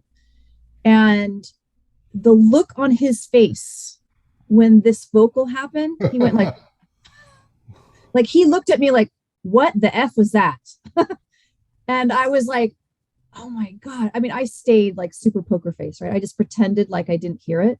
But inside myself, I was like, oh my God, we just heard something. He lives there. He knows the sounds out there. And that he heard that and he made that, that it made him react that way. I was, wow, okay. And it was about a 5-minute walk to where the sound was coming from. It was coming from an area where one of the cousins had his hunting camp. And that season they were hunting in a completely different part of Georgia. There was no one out there, and no one would be out there for many acres in that area. So that was my first hearing what I call the man yell. And then the interesting sort of owl calls, and it kind of went from there. I that was in, like, I don't know, let's say August or September of 2019. And then in October of 2019, I camped in Paris Mountain State Park, which is upstate South Carolina. And I was out there in a campsite, and it was a campsite that has a cement driveway where you park your car, or your truck, whatever.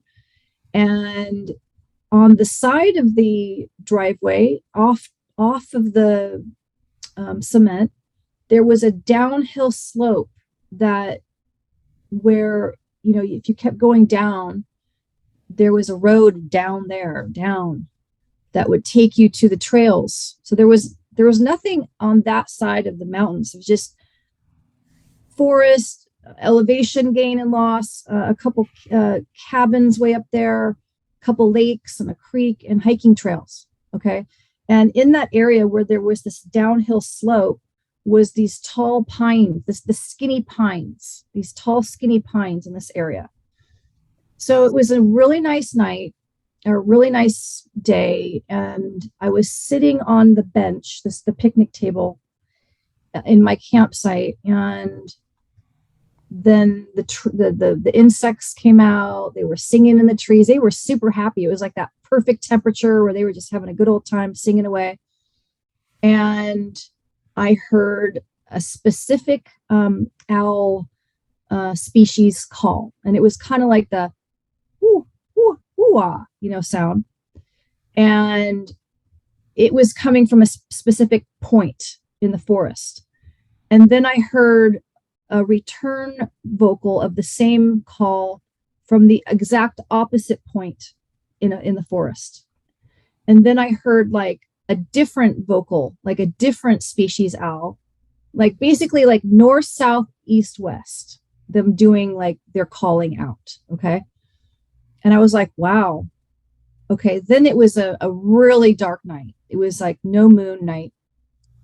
And those owl calls stopped.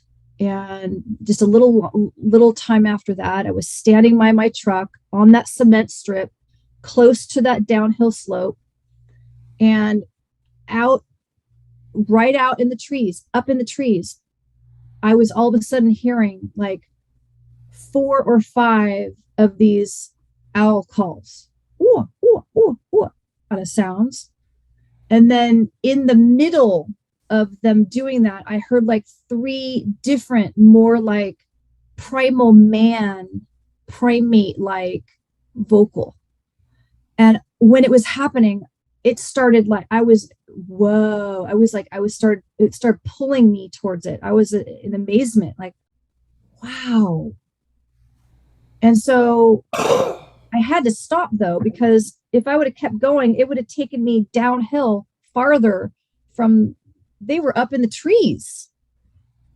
And there was something about it that really stood out, when that happened. Like, this is this is there was something, you could feel something, you know what I'm saying? Like there was a feeling about it.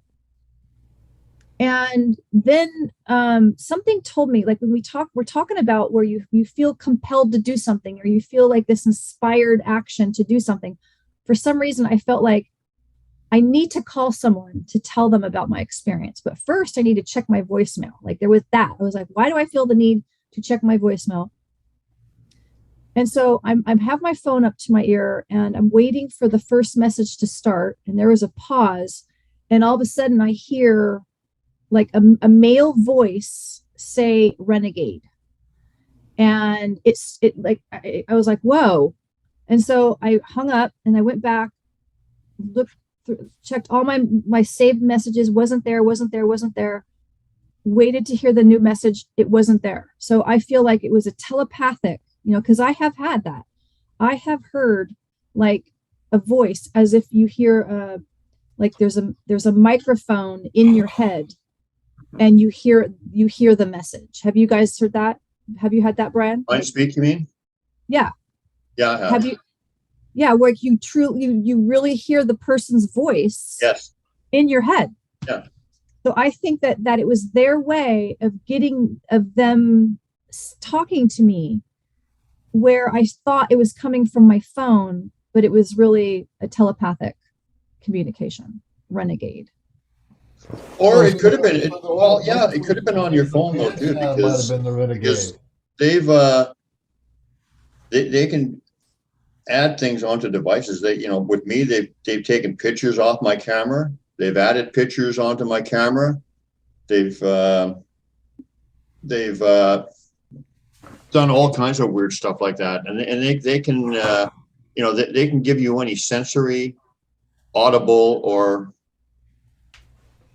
visual experience that they want, put it into your field of perception. Like you could hear, like for instance, a huge big crash, boom, bang, and there's two other people with you and they don't hear anything. Oh my God, yes. Okay, right. That makes sense. Yeah. What and the direction and whatever you perceive it to come from or whatever may not, it could just be all created just for your experience and not actually happening. People stuff like construction and all kinds of building and whatever going on behind their tents and stuff, and then they get up the next day and there's not a pebble moved. So yes, they're masters at that. Yeah, so it's hard to say. It could have been one or the other. It could have been either. Yeah. So, and in my experiences, they've been verified, by other people saying things like, oh yeah, owls don't do that. They don't like group in trees and like, it's like, I knew it happened, but like, it's really kind of fun when it's like there's a verifying that happens with it. Well, they definitely can shapeshift. Yeah. And imitate owls, ravens. Do you think they can shape anything that they want actually? I think that happened with another one of my experiences with these rocks that were thrown when I was in Montana. You want to hear one of my stories? I've told it before, but this is one that my wife and I experienced. Like I've seen them shapeshift, and I've seen them imitate all kinds of different animals and stuff. So okay. I know that what you're talking about is true. I mean, when it resonates with you too, though, when it resonates with you, it's like that means something. And then also too, like I asked and they're telling me, and so, but it's just verifying, when you talk to other people that have the experience, Yeah. So let me tell you this one owl story. I want to hear this story. Well, Beans isn't here because I've told it before. He usually takes off when I tell my stories. Oh, he does? Why? Does it freak him out or what? No, because he's heard them and he's like, okay, I'm gonna go do something else right now. Okay. Yeah, I want to hear this. So anyway, I had this native drum that I play, it feels like an extension of myself or whatever. It's very, very personal to me, and I connect and play and sing for them and everything. And so I ended up losing it. I left it in the woods one time. Oh man. And anyway, so I was getting another drum made for a friend of mine, because this is an amazing drum maker out of Oregon. His name's actually Willie Gibbony, and if anybody wants to get a really nice drum made, I think it's even artworks. Check him out. This guy makes great drums. So anyway, so I was talking to him, and he said, "Did you lose your drum, by the way? Did you lose your Blue Heron drum?" And I said, "Yeah, actually." And he said, "Somebody got a hold of me, because his name was on the back of it." So I went and got the drum from these people. They were local, and my wife and I, we went and got it. And that day we decided we'll go to the woods, and because we're always going to the woods. You got your drum back? Yeah, I got it back. That's amazing. Okay. So anyway, even that, that's part of it, is like how that. Well, yeah. So anyway, yeah, because they love me drumming for them and singing, and the energy, the high vibration stuff. Mm-hmm. So we're sitting on the pier at this really beautiful place, looking out over this real misty water kind of stuff, and my wife says, "Hey, go back to the car and get your drum." So I went and returned, and I got my drum, and I'm walking back, playing it as I'm going, and I'm making up an impromptu song about the Sasquatch and thanking them for, everything, and find my drum and all this stuff, and just making up a song. And so as we went back there, we're sitting on the pier there, and I just started beating on it really softly, and all of a sudden we heard whoop, whoop, whoop. And it sounded like a barred owl to me, because they sometimes you can tell it's them, and sometimes they sound quite a bit like the animal they're imitating. Mm-hmm. But my wife, who's very in tune, Susan, she said, "I don't think that's an owl." And I said, "I don't know. Kind of sounds like a barred owl to me." And so playing away, and we hear another one, whoop, whoop, whoop. And she's pretty certain it's not an owl. And then all of a sudden she says, and this is like, what she said is kind of like somebody saying, water's wet, don't you? Because it was so obvious, because we've had so many experiences with them imitating animals and seeing them shape-shifted into different animals and all this stuff. It's just like it's second nature to us. So she said, they can imitate owls, don't you? Which, like, to me was just exactly like the sky is blue. Wet. Right? It's like, yeah. Mm-hmm. So as soon as she said that, all of a sudden, we heard, hey, what? All these, like, it sounded like about 12 individuals that seemed like they were coming from all directions, screaming and yelling and whooping and hooting and talking. And it went on for about 15 seconds, and it seemed really supernatural. As soon as she said, they can imitate owls, they just start screaming and yelling. Amazing. It sounded like somebody was on a desert island and they stranded and they saw a plane go by, and they're all yelling and screaming. Yeah. But amazing. Yeah. Wow. And so that, that was an answer that, they can imitate owls. And it was also, they were celebrating the fact that I got my drum back, right? Yeah. And there was also, and it was unbelievable. How fun. I couldn't. Oh my God. It was just unbelievable what they were doing. And then the other thing was that my wife at the time had said, I really miss their vocals. I haven't heard them talking for quite a while. And so there was also that too, because that was like that was like amazing, because that was a vocals on steroids kind of thing. It was wild. Oh, good for you. That's really and cool. So, like, I don't know if they heard us talking, but they definitely read our thoughts, and they can tell your intention and everything. So it was just perfectly, the second she said, they can imitate owls, don't you? They just started up screaming, whooping, yelling. Here's their chance. Oh, how cool is that? Okay, so I wanted to, so when you say that you've seen them shapeshift, explain that. What do you mean? Tell me about that, because I want to tell you. I know some people have actually seen them shapeshift. Okay, like in front of their eyes? I have seen them with their eyes, actually seen the transition. Wow. No, I haven't seen that, but I have had circumstances that I know for a fact they were not what they appeared to be. You know, like either they were looking through this animal or this person's eyes, or they were them, and you know, because you know, just the timing, the circumstances. It's hard to explain. No, I know what you're talking about. Okay, let me tell you. It's just too perfect. Okay, like I even seen them shapeshifted into a human one time, and I know that this was true because we were getting all the energy. We were getting a teaching at the time, a friend of mine and myself, and what this person did was beyond human capability. Really, a person could not have done it. We were looking. We got, like I said, we were feeling them all around us, all this energy and everything.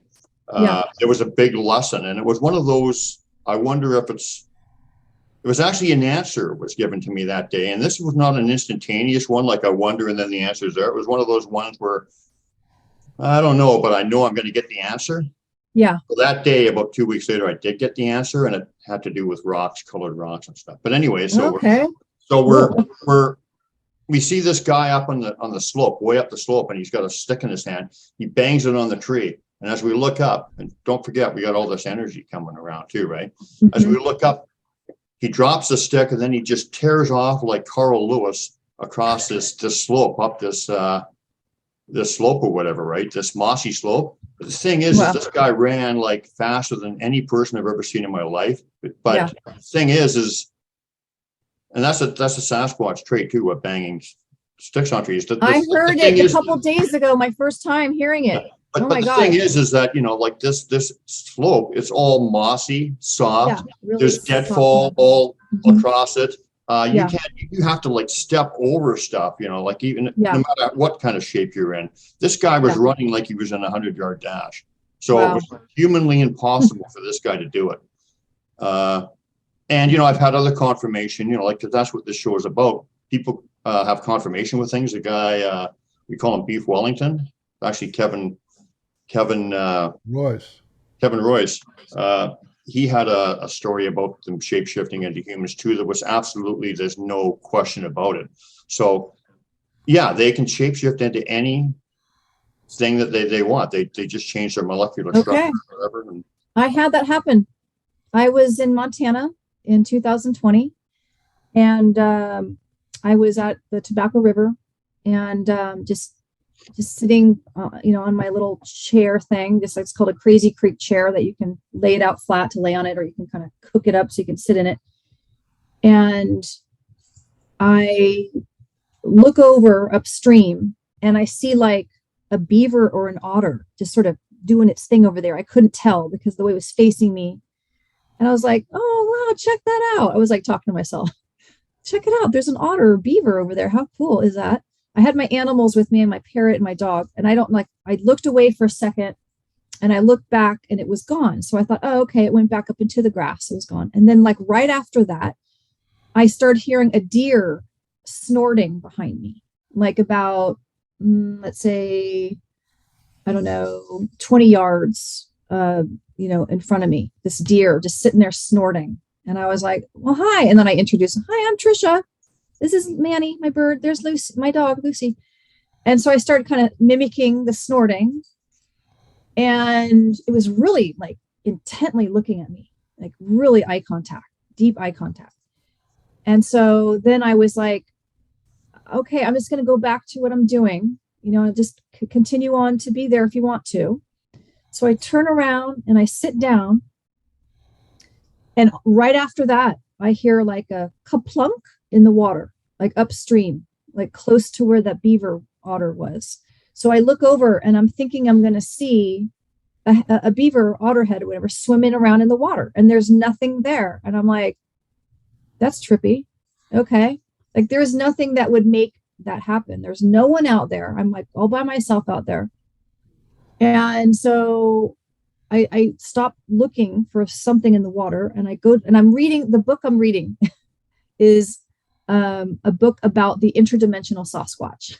That's the book I'm reading. Yeah, of course. At that moment. Oh my God. Okay. So then go back to reading. Splash! There was like a big rock thrown into the water right in front of me on the closer to the other side of the bank, right there. And I boing! I stood up so quick. Boing! I was like, whoa! What just did that? And I'm looking around. There's no humans out there. A human could not throw a rock from where the trail was that I came down on. And it was like, could it have been thrown from way up on a ridge, totally aimed, perfectly, like a lob, perfectly aimed into that spot of water? I was guessing it was like a bigger than a softball size rock. And I thought, at that time, I started feeling like, okay, like I felt something inside myself, right? Like, this is a little different. And so I said, am I bothering you? Do you not want us here? Do you want us to go? And then I was thinking, you know what? Here's my chance, to really see if I can have them like do something right in front of me. Like maybe they'll materialize right in front of me or something. And so I said, will you do that again? Can I, throw another rock? Will you throw another rock? Will you do it again? Can I watch? Can I see, type? And I'm like trying to like bulge my eyes out to see, looking around. I started feeling, something. I'm like, you know what? I'm just going to go. I look down, splash. There goes the third rock in the same spot as the second rock. And I was like, whoa, okay. And I was feeling like, I think I was feeling their presence, at that moment. But this feeling was, I don't know. I think I'll go. You know what I'm saying? But so that whole experience, and then I feel like, I think it's possible that there was some shape shifting going on with those animals. I mean, what do you think? I mean, to me, it just seemed like all in a row, all so close together, those experiences. You know what I'm saying? Like that rings true to me. It sounds like that's what was going on. And then, some people are like, maybe it was a juvenile Sasquatch, playing with me, having fun with me. It wasn't, I mean, they could have just line drived it right at my head if it was, aggressive. There wasn't, you know what I'm saying? It wasn't aimed at me. It was deliberate to like get my attention, so. But even in the play, there's lessons in the play, because you learned a little bit. You learned quite a bit from that, right? Yeah. And then the more I listen to people's experiences and hear you guys talk or other people talk, that that it makes sense to me about the rocks being thrown and these but then there's also my own, like, what did it mean for me? Like, I don't want to get too caught up in what someone else thinks something means, because I, just like with all of us, we're getting individually connected to learn, things on our own. You know what I'm saying? Like, that's, I feel that there's a possibility too that was two Sasquatch there, and I was wondering about that actually. One of them may have been the deer, or very, very close to the deer, right? And then the one across the river was distracting you, so that other Sasquatch could maneuver, move away, or whatever, or the deer could run away, or whatever. So to me, that's what that's possibility. Yeah. Maybe. I mean, the deer wasn't like trying to run away. It was just standing there, just staring at me. Well, that's not exactly normal. Well, I've had it many times. I connect with animals a lot. I've had some like amazing experiences with. So it's normal for you, okay? But there was something a little like unique though about the whole thing. When I put it all together, for sure. And then when the shape shifting, I'm like, wow, because I'm like, I want to have mystical experiences, and I'm like, I'm having mystical experiences, So I want to tell you guys too, that was what's really amazing about when I heard that man yell vocal in Elabelle, Georgia. So that was in Elabelle. And at that time I was living in an area of Savannah called Berwick, this neighborhood that was about 20 minutes from where the Blue Sky Preserve is. So really close together, I started having these different experiences. So after that first manual, not long after, I was sitting in the backyard in the screened-in porch, and attached to our neighborhood is a forest that then attaches to wetlands that's protected for acres of protected space. And I heard the man yell again, and I was blown away, where it was coming from an area of the forest between our complex and another complex.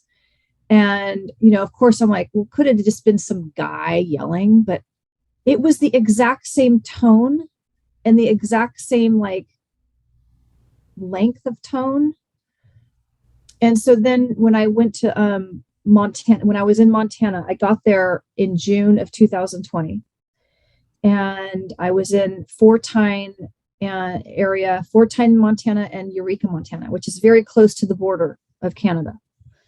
And I wanted to go camping, and there was like hardly anyone out and about. Definitely the Canadians were not there. There was it was a very tourist area of the Canadians, but they were not able to be there. And then plus at that time, a lot of people were not out and about, but I wanted to go camping. So I went there.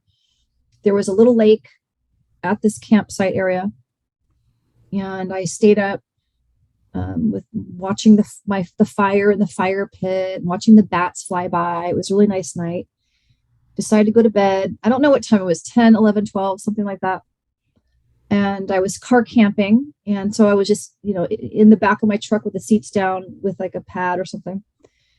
And all of a sudden I heard another of the man yell vocals. Like if I was staring at the lake, it was off to the left, up in the elevations up there. And I couldn't believe my ears. I'm like, oh my God.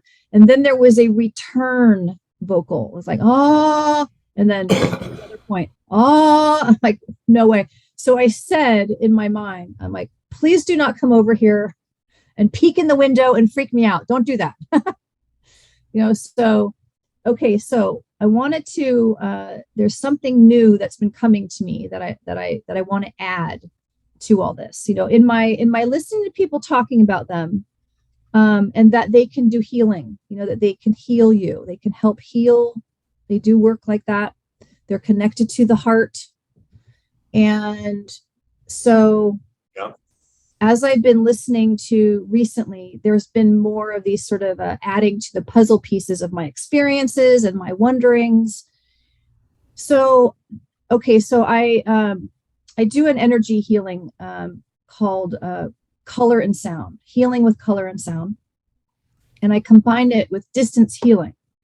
If you understand metaphysics, you can, think about a whole nother, you can be in one state and you can do this healing work on someone no matter where they are in the world. And so I've been doing this work. And but that's common to remote healing and different types too, right? Exactly. I've done that too. Right. So so I've combined distance healing with a therapy that you would normally do with the person in the room. And I started, imagining that the person was there, and I would use the tuning forks and, use the color, visualizing the color and doing the tone of the, everything corresponding to the energy centers in the body and, all these things. So the Sasquatch are, they're heart. They're all about the heart, right? Mm-hmm. So in the color and sound, this chart that I sent you. Want me to bring it up? Yes. Right now? Yes. Thank you. I want to show you guys this. And this could just be like, I don't know. I just think it's very interesting. What do you call it? The coincidence, of this. Okay. So do you see how the chakras there on the left, number 6 is the heart chakra. Yeah. And if you go all the way to the other side, that's the sound that you make when you are the frequency of going, it's connecting to the heart chakra, and it'll reharmonize that energy center. Okay. So let me ask you, where does this chart come from? First of all, can you give us what? This comes from my school that I took this class called the Color and Sound Therapy class in my workbook. Okay. This is from when I do my energy work, I have my chart out, and then I visualize, okay, I'm in this area of the body, and I'm going to use this color combined with this color, and it corresponds to this sound, and this sort of thing. And so it's when you're working with people, if they have physical conditions in the body, or there could be emotional or mental, these different parts of the body that you are helping to release the energy and to allow the energy centers to spin correctly so that the life force energy can come in, and then the physical condition can leave the body. It's metaphysics. Okay, does that make sense? So if you've had a heart issues or whatever, so let's say, because I had actually a heart scare a while ago, and I guess I do have heart disease, but it's not like my heart's okay, but it's got to do more with cholesterol and opening up my arteries and stuff. Okay. So if you were going to do a healing on me, how would you go about that with this number 6? So the heart, okay, so when you have a physical condition, it corresponds to your thoughts and your emotions. Okay. So no matter where it is in the body, it'll correspond to your, previous, strong thoughts and feelings. And then it will then start manifesting in the body. Okay. So you're, let's say, okay, so you come to me and you say, I would like for my heart to recover. Right. So then I would focus the color green with the note F with the tuning fork, and my voice, okay, so then it would help to release the feelings that are coming. And then I would also use I would also do work in the solar plex, number 5, and also I would also work in the spleen, because there's the thoughts that are the mental, like the mental body, which is the solar plex. And then the emotions are the spleen. So I would be working in all 3 of those. I mean, I would go throughout your whole body. I would do like the whole thing, but I would also focus on those areas also.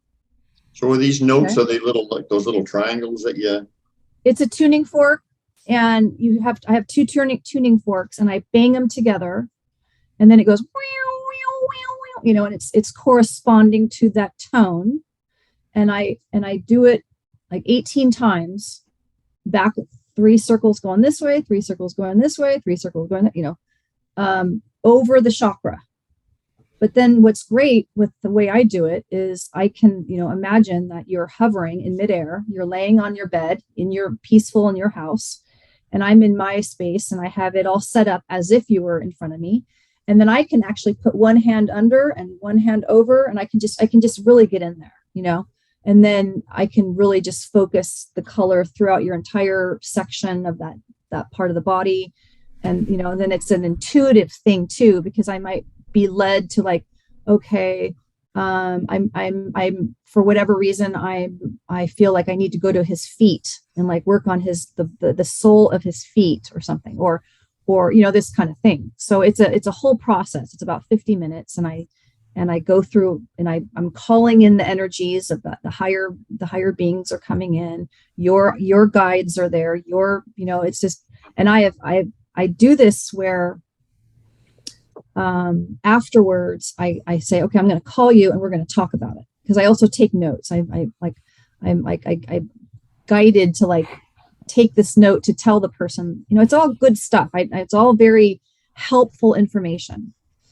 And so, I teach that, okay, so in order for this to stick, you have to allow new thoughts to come in about yourself, about your health, about, understanding that, what was going on in your life prior to these heart things coming up. So it's all correlated. Okay. So it'd be a conversation about that too. So, because I can do this work, okay. It's like I say, hey, do you want this, what intention do you have for this healing? And you say, oh, I'd like that. Okay. So you're participating in the healing. You have to know that you're participating in the healing and this sort of thing. And that you have to be willing to take on some new beliefs and new thoughts and allow those other ones to go. And, a combination of some things, depending on what comes up that I feel like during the session. Okay. So all that said, I just want to say, like, this AH sound, like, that is literally the same sound that I hear the man yell sound, is the exact sound that I use to tone the heart center. Okay. And this is what I'm saying. Like, this is what came to me recently. Like, oh my God, I was out hiking away out there, and bam, download, like this potential correlation between why they are doing that sound for me, because it's not a whoop. There's no W. There's no W sound in it when they've done it for me. It's literally like literally that. When you do that sound, like, okay, so let's say you're stressed out. There's a couple things. If you're stressed out, your body is having a physiological response. You're feeling, anxious, stressed. If you take a deep breath in that moment and let it out and do, like, you will literally feel a feeling of relief comes over you. Like a tiny euphoric feeling will come over you. And it also tells your body the opposite of that fight or flight stress response. It tells your body that everything's okay. Yeah. So, this isn't just me making this up. I mean, this has been taught for thousands of years. Like, all these sounds are sacred, ancient sounds. Like this particular healing has been, it's a very ancient energy healing practice. Well, the Sasquatch are heart-based. I know. Yes. So, I mean, exactly. Is there a connection to the heart and that sound and what he's trying to project to you? Feel so.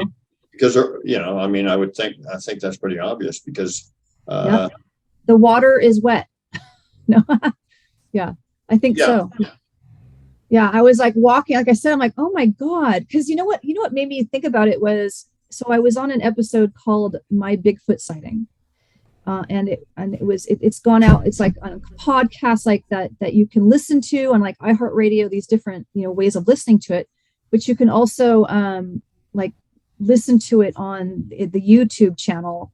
And people, this guy commented, he said, I have heard that same exact sound, and he spelled out AH, like AHHH. And I'm like, wow, because I realized, like, oh my God, yes, like it's, and then like listening to other people, they go, it's woo. No, what I'm hearing is literally like that, in that exact tone.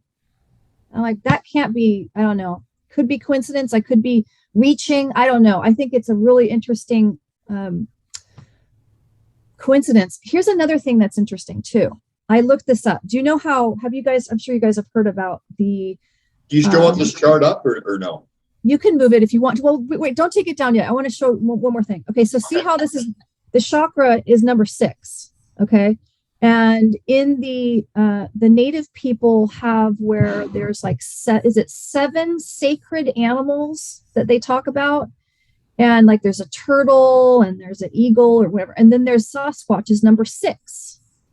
Sabe, S-A-B-E. I don't know how they say it. Say it, Sabe. Sabe, yeah. And so it's number 6 in their sacred beings. He's not an animal. It's not an animal. But I'm just saying it's an interesting coincidence that number 6 is Sasquatch. That corresponds to honesty. And then this corresponds to Christ consciousness. Well, it corresponds to the heart too, number 6, right? Yeah. So the one who cares, that's what in this, they call, that's Jesus, like Christ consciousness. And F tone and the ah sound and then the ah sound is like, when I do this, I will go through and do it's the vowel sound, like, E is for the crown chakra and Shri is the causal and Yahweh, that's the sound, that's God, that's the word of God. So, Ra, that's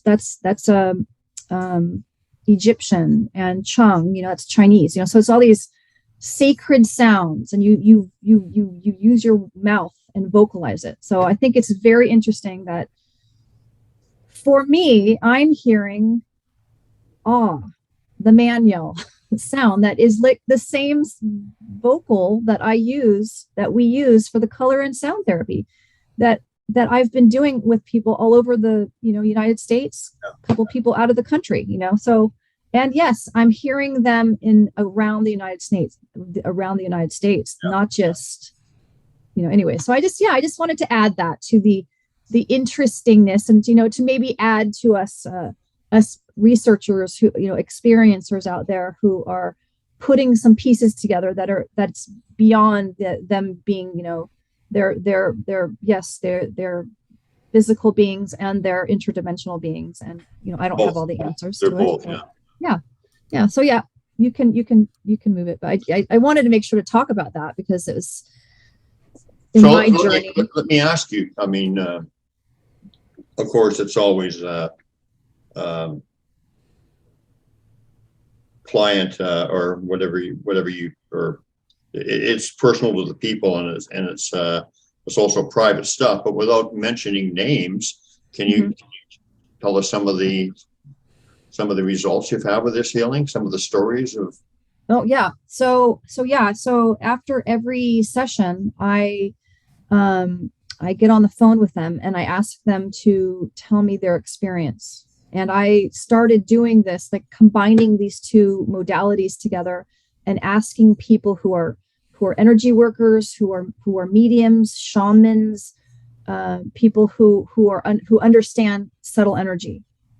And every single person is like, oh my God, yeah, I had that experience. I saw that, I felt that, it's working. It's really doing it. And I'm like, really?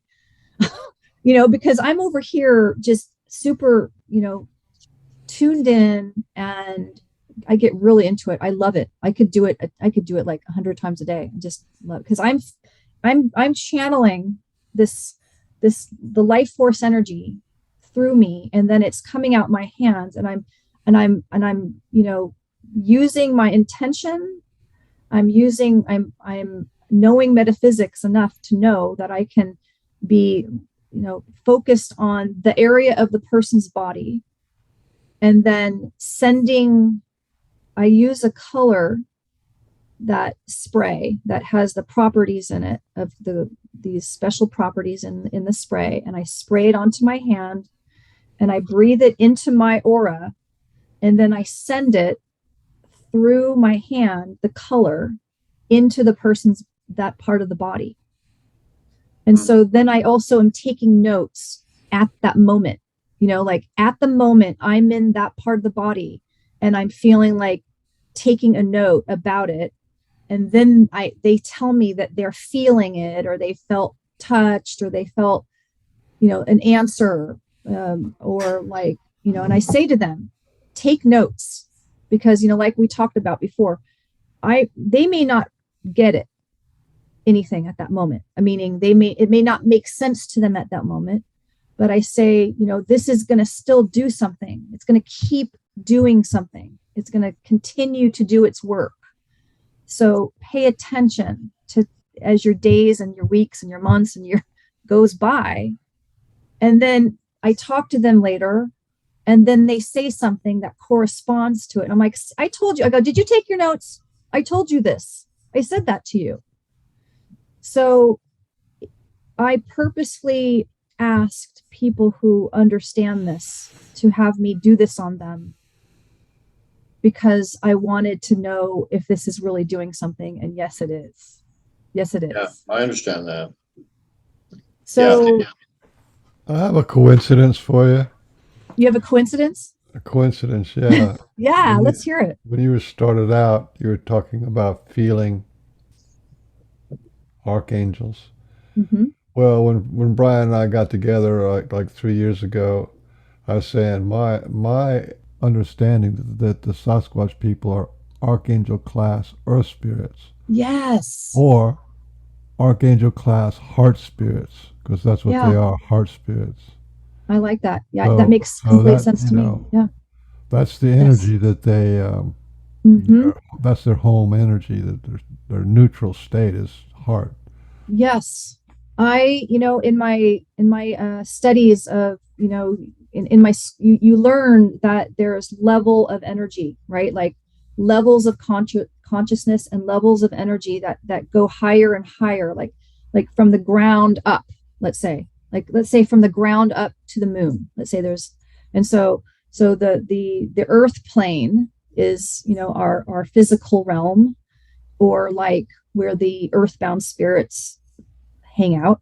And then, higher up, our loved ones that have transitioned into the light, and then spirit guides higher, the helping spirits. And then you have the angels are higher, a higher vibration, a higher realm. And then you have the archangels, you have ascended masters, and then you have source energy.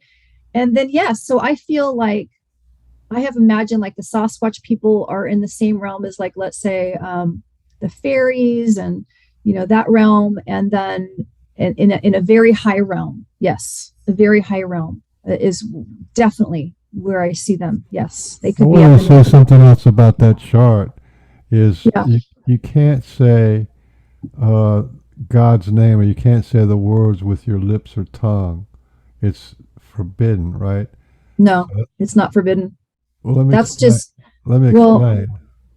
me explain. Okay. I mean, I know what you're going to say, but what am I going to say?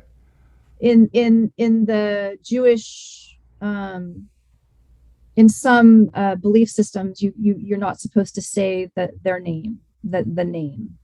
But in my, it's not that you're not supposed to say their name with your voice and tongue, is you can't, because Yahweh is a meditation technique where you listen to the sound of your breath coming into your body as Yah, and when you exhale, you go away. And then that puts you into basically a Kriya state. That's basically Kriya Yoga, because the people who teach Kriya Yoga, I was initiated into Kriya Yoga by a master. Mm-hmm. They say the exact same thing. You can't say the holy name with your lips or tongue. You have to feel that vibration inside of you. I just thought I would throw that out there. And if you do that for years and years, you'll definitely see God. You'll be one with the Creator and all that kind of stuff. So that's one. But if you go around saying Yahweh, Yahweh, Yahweh, whatever, that doesn't really do anything. It is connecting your consciousness to your breath and to the sound that your breath makes when you breathe. And so the other things are like Sohung or Soham. These are things that you Sanskrit. Listen to the sound of your breath making those primordial sounds. So it'd be that's Sanskrit. Right? Can you go into a little more detail on that, Bean? So when I'm breathing in, and I think Yao. You hear it. You hear it in your breath. You hear it. You don't think it. I'm going to definitely add. You can think it to I'm going to definitely harmonize you. I have more to say about it when you're done. Yeah, the Sasquatch people are also amazing healers. Yes, like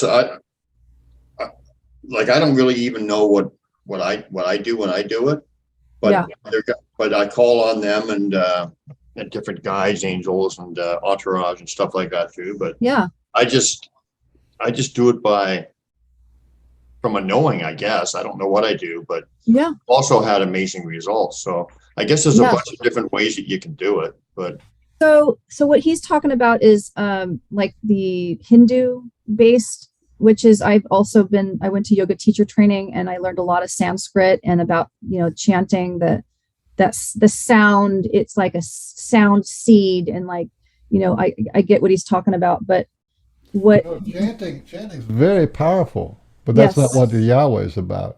It's not chanting. Chanting is very, very powerful. I mean, you can just go, the Sufis and the yogis do that. They chant. But so what I'm talking about, though, the chart that I showed you is Hebrew. That's Hebrew, and I don't have. I wanted to bring that up. I have like my booklet. I can go get it and I can hold it up to you and show you like that in part of the color and sound therapy is learning these different Hebrew words.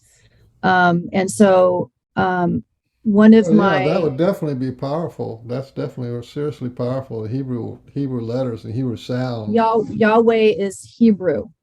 And so, in my, there's like 12 different ways that you can put together these different words that mean something different. And so during our healing work at the school, there's a healing sanctuary. And so there's a hymn that is played like over and over again. It's called the Kadosh hymn. And so it's like the men are singing Ode Vode, and the women are singing Kadosh, Kadosh, Kadosh, Adonai Sabaoth. And this is all Hebrew. And so Yahweh is in the Hebrew parts of it. And so that corresponding Yahweh corresponds to that chakra. So that sound is corresponding to that energy center that also corresponds to the color that corresponds to that tune or to the frequency. And so it's we're all vibration, we're all energy. And if you take a microscope, you can see the molecules moving around. And so if there's, the chakras is kind of like a funnel, it's like a spinning wheel and so if there's a lot of, blocked, energy from, lots of thinking about something and lots of not good feelings, it'll start slowing down the spinning of the energy center. And so when you do the corresponding tone, the sound with the color and all that, it's harmonizing, and it'll whatever doesn't match, this is metaphysics. So whatever doesn't match that same tone, it has to leave. So so that's what Yahweh. If you look at some of Dan Winter, him, Dan Winter's stuff, he talks about this exact same thing. Is there's actually a vortex that goes down to, it's a congruent energy force that goes down to a singularity, right? And that becomes entropic,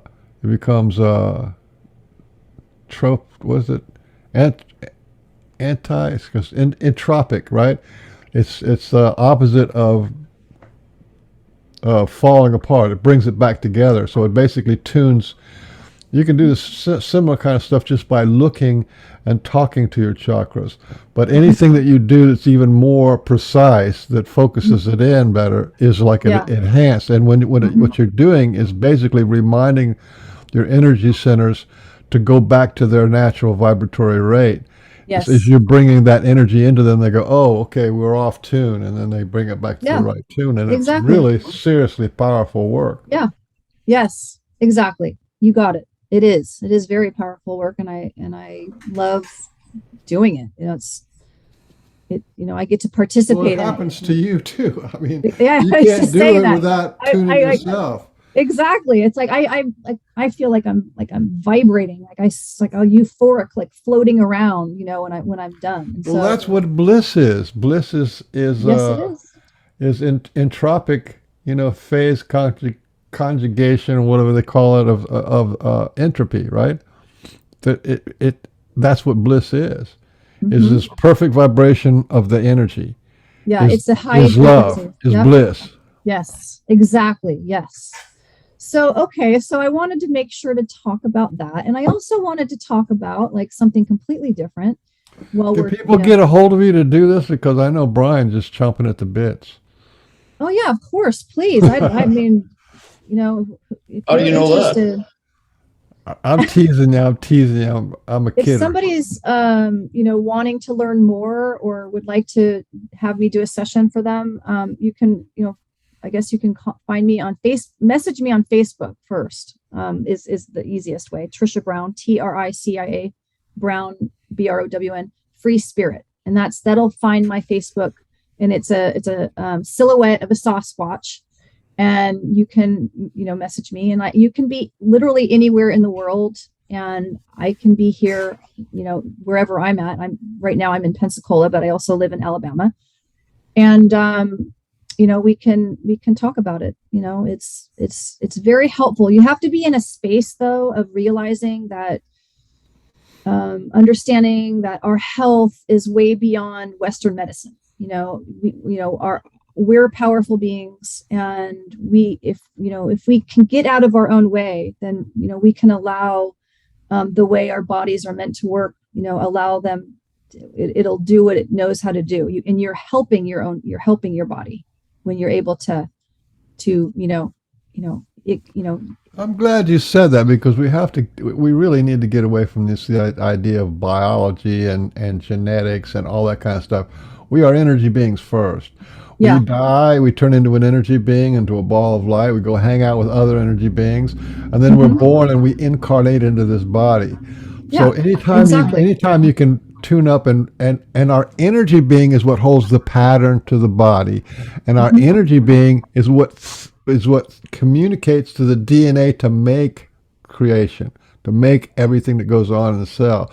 It is the message from the energy of your energy body that, sickness and health and, vitality or low vibe, whatever it is, that's all coming from the energy. So you pretty much, anytime you're dialed into the energy frequencies of what's going on in your life, or the conscious energy body, you're on the right track.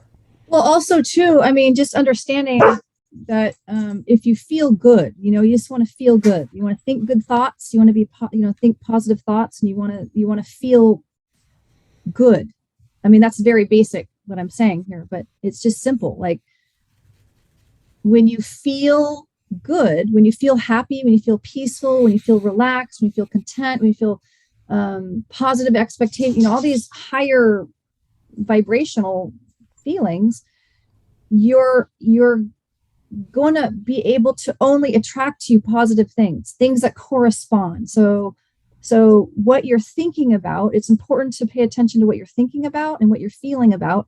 And, understand that, a lot of people, not everybody, but you have to be in a certain wanting this beyond Western medicine. Like, you have to be able to open your mind to allow, to not limit yourself and say that this is why I have this problem, and that's the only reason, and I will never get better. These are very limiting. That you're not going to allow it. People say that stuff. Yeah, and they say it's genetic. There's less than 1% of all illnesses genetic. Less than 1% out of 1,000 diseases. There's less than 10 or whatever it is. Yeah. And it doesn't even matter the condition. It does not matter the condition. You can, especially when it's that, when you understand that take on this understanding that every physical condition is, it's manifesting in your body from your thoughts and your emotions. And I'm not just making, I'm not just saying this. This is taught for thousands of years. Multiple. That's for sure true. It's taught by the CDC as well. The CDC has a list of the diseases that you get from emotional issues. Mm-hmm. Yes. Right? They call it traumatic stress, or they call it adverse childhood experiences. But that's the number one. It's not diet. It's not exercise. It's not genetic. It's not lifestyle. It's emotional first. Is the main factor. Yes. And so, if a person, okay, here's something too. Person's got something going on in their body. They got this physical pain, and they go to the doctor, and there's like nothing shows up on the test. That's something to tell you right there. Okay. So then what people do is they really want to find that doctor that's going to give them that diagnosis. And I'm like thinking, okay, so how about instead of that, think good thoughts, like think health thoughts, spend time focusing on, okay, take your thoughts and super conscious or super focus, super concentration on the properties of food, or, what I'm saying? Like put your thoughts on wellness. If you, whatever you think strongly about, you're going to draw more of it to you. Like some people, like, I'm going to really study this health condition. I'm going to really learn about this health condition, this problem. I'm going to study it. Well, that's just going to bring it more of it to you, and it'll make it more pronounced. Yeah. I mean, I've known lots of people that have done that. Like, and I don't want to. I have to be able to work with someone that they have to be. I'm not going to be. I don't want to have to convince someone. They have to be like wanting this.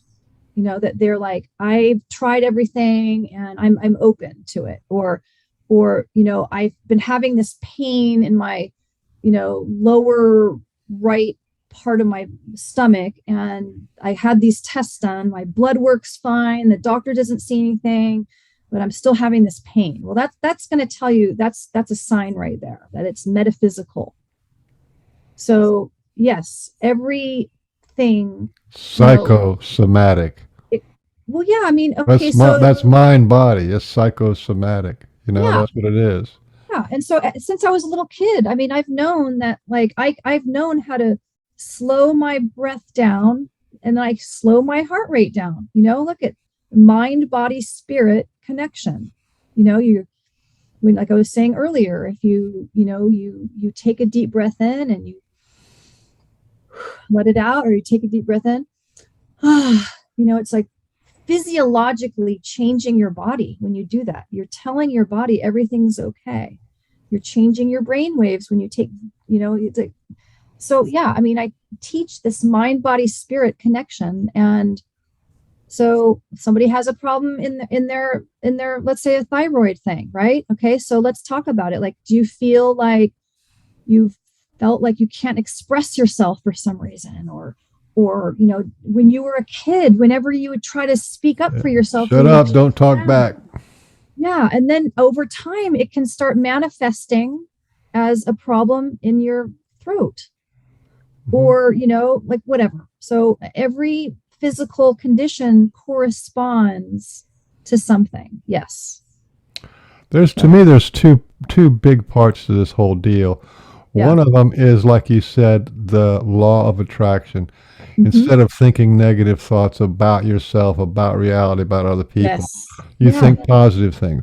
But the second polarity to the law of attraction, what's the opposite of law of attraction? The opposite of law of attraction. Well, there's only one law there's only the law of attraction. So there isn't. So there's a law of repulsion. The law of repulsion is absolutely needed. Just like when we take in food, water, we have to be able to release it out, right? So there's the law of attraction and the law of repulsion. Well, there's definitely that you have to be able to, breathe in and breathe out. Yes, you have to be able to, like, You have to be able to. Let me give you an example. If I say to you, "You're not good enough," what would you say? There's many things I could say to that. I don't know what you're trying to get at, though. If I say you're not good enough, I'd say whatever. I don't know what you're trying to get at. or you're not worthy. You mean, if you're being, If I say that to you, me, or if you say that to yourself, what, you know what I mean? What's your reaction to that? Do you just sit there and take, what you're supposed to say is, fuck off, or I am worthy. That's not true. No, that's not true means I reject, I repulse this idea, the repulsion, right? That's the law of repulsion. It's not true. I'm not going to eat it. I'm not going to digest it. I'm not going to own it. I'm not going to live it. No, right? That's the law of repulsion.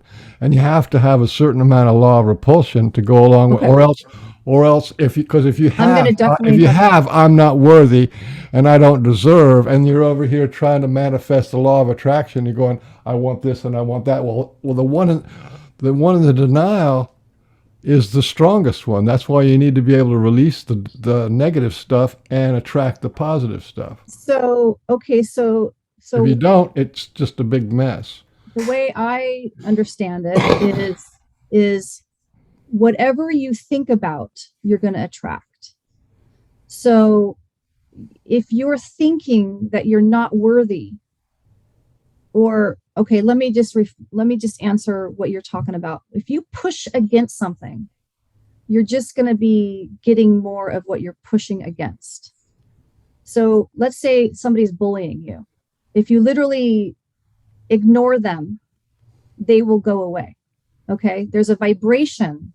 It's a momentum. The law of attraction is a momentum. It just happens.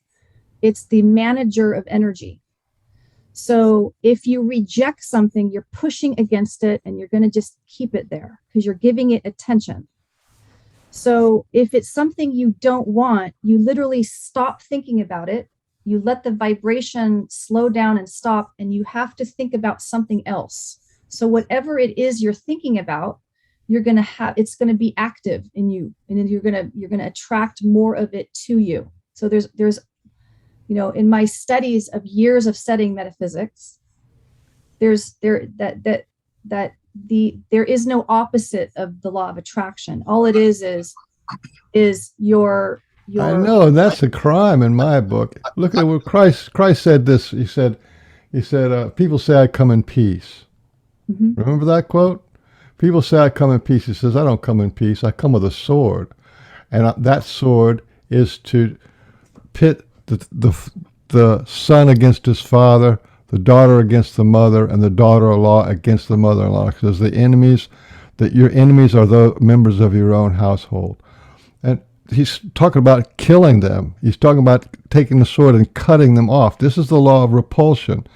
And it's very serious. If you have your parents and abusers living inside of you as these negative thoughts and comments, and you haven't expelled them out, well, let me put it another way. If you have poop, those are just active. If you have poop, if you look at poop, is poop attractive or repulsive? It's just a thing. It's repulsive. You don't want that in your body. You absolutely do not want that energy in your body. And with pee, it's the same thing. You absolutely don't want that in your body. And if you keep it in your body, releasing it out, right? That's release, right? Out. Release is another word for repulse. So how it is so you have attracting like energy, okay? Like energy attracts like energy. Yep. Okay. So if you have, a blockage, really like a blockage of trapped energy inside of you. Trapped energy. Yeah. Okay. So if you bring in as much positive, high vibration energy to you, the lower vibration has to move away. It has to. It's physics. Well, you're talking about. I think it's just wordage. I mean, yeah, it is wordage. You're changing your thoughts to away from that negativity, right? So that is in a sense repulsion. You repulse it. It is, but there is no law. You're doing it by there's changing your thoughts. It's just there's only law of attraction. There's only Well, in the who told you laws. that? That's how could that be? There's polarity in everything. Even God has the devil. Because it's like there's if you think good thoughts, whatever you think about, you're going to attract to you. And so if you're thinking, if you have thoughts of depression, if you have thoughts of despair, if you have thoughts of frustration, you're going to attract to you similar thoughts, similar situations, similar people. It's just like attracts like energy. And so so you change your thoughts, right? Is what you do. Yeah, you have to change your belief system. You have to change your but that's repulsing the negativity. Well, it's making it leave. Yes. Well, it is in a sense repulsing it. So it's kind of like it's like you're in all the with the priests and the energy workers. I do, and you do energy work in someone's home, let's say, where you bring in the most highest positive energy that you can in sound, in essential oils and scent, and and so it can only it's gonna make whatever's there be positive, right? And it's gonna release away. It can't be in the same space. Now, if you in my teachings, in my years of teachings, it's not called the law of repulsion. It's just called. I just made that up. That's what it's you call it the law of attraction. Well, it goes like this: the road to hell is paved by good intentions, right? But the road to heaven is paved by evil deeds. I don't know anything about that. I don't know what you're talking about. Well, all I'm saying is there's a polarity going on there, right? Mm-hmm. Well, it's not a polarity. When the polarity is in your child, in your inner child, or in your shadow self, if you have shadow thoughts which are denied and not raised to the level of your consciousness, you can be thinking happy thoughts all day long, love and light. But if you have, I'm not worthy, I don't deserve, I'm not good enough, and then or listen to this one, no matter what I do, nothing works out. These are all false statements that need to be rejected and replaced. You're going to attract to more of that. Reject the part that's not true and bring in the part that is true. But if you try to put the truth next to the lie, the one that hurts the most is the one that stays the longest. Well, it's like you're on a train, and if you're thinking like, okay, I feel good right now, so the engine on the train is going to go this way. And then, so it's going to get a little momentum going this way. You're going to start attracting to, good stuff this way. If you let the momentum build up and speed up, and then all of a sudden you're like, but I suck, I'm not worthy. Then you're slowing that momentum down, and now you're heading in the direction of not good things coming to you. Yeah. And not being worthy is a lie. It's not true. And it doesn't need to live inside you, feeding off of you like a parasite. If you take a parasite medicine, that's a kind of why? Because you want to get rid of that that's feeding on you. That is something you absolutely don't want parasites in your body, right? Mm-hmm. You have to do something. You can't just say, I want healthy fruit and vegetables to get rid of my parasites. No, you want to do something specifically for the parasites to get rid of them out of the body. Yeah. So if you eat really healthy foods, really, plant-based foods, those plant-based foods are very high vibration, and it'll release the stuff out of your, I do a, detox diet, cleanse diet, same thing. Yeah. A detox diet is one form of it. That's one form. Yeah. Or there's some medicine you can take, some ivermectin or something like that. So when you say polarity, what there's levels of, it's not just, imagine a ruler, a yardstick going out, right? So the very center is neutral. And then you start let's say, my left is like, a little bit, like say, frustration, and then farther along, anger, revenge, despair. That's like farther down the line. Like the farthest to the left is like the darkest, the most lowest vibration is despair. okay, and depression. That's like way, way over on this side, okay? And then the farthest to the right side, that's like love, joy, bliss, knowledge, right? So I'm not talking about like from one exact extreme to the other. You can't do that. That's not how it works. You can't go from one extreme to the other. Like that's not how it works. It's a gentle progression. So what I'm talking about is in the body, there's like, the different energy centers correspond to, different parts, like the emotional side of yourself, the mental side of yourself, the heart center side of they correspond to different things. Okay. So when you do that certain tone, that certain frequency, that certain color, it's such a high vibration that that's why when, if you're, in a room, let's say, and you're a super happy person, the person that's not happy is not going to like you. It's not going to work. You're going to get you will separate from each other. It will, you will repel. It's true. Like that's a word for saying that thing is going to leave away from you. Okay. So when I teach this to people and I say like, okay, you could literally be having bad spirits in your house, or you could be literally dealing with a toxic situation with work or a coworker, a roommate. It's like, say these things, say these words. I am loved and I am worthy. I am safe and I am free. I'm powerfully protected. I am master of my body and I'm ruler of my mind. Those words are so powerful. Those are powerful, but they're powerful in relationship to I'm not worthy. I'm not powerful. You see what I'm saying? If you have the imprint, what's called undischarged traumatic stress. If you have the imprint of I am powerless, I am not worthy, I'm not right. It's a repeat then in you're your trying mind. to. The thing is as soon as you turn and look at those and say that's not true, and I completely release them, and then you can turn to the positive, and then it'll have the results that you want, instead of the positive fighting back and forth with this imprints that have happened since we were 5 years old, 2 years old. These imprints that we get, right? You got to release those. Somehow you got to get rid of them. You got to repulse them. You got to say they're not true. That's not who I am. That's not what's going on. What's going on is I'm going over here to the healing path and my evolution, right? Right. So there's a rejection and an attraction. You have we have patterns of thought. Okay. So it's a cognitive therapy. You can call it cognitive therapy. You can call it whatever you want. You have to start where you're deliberately thinking the thought.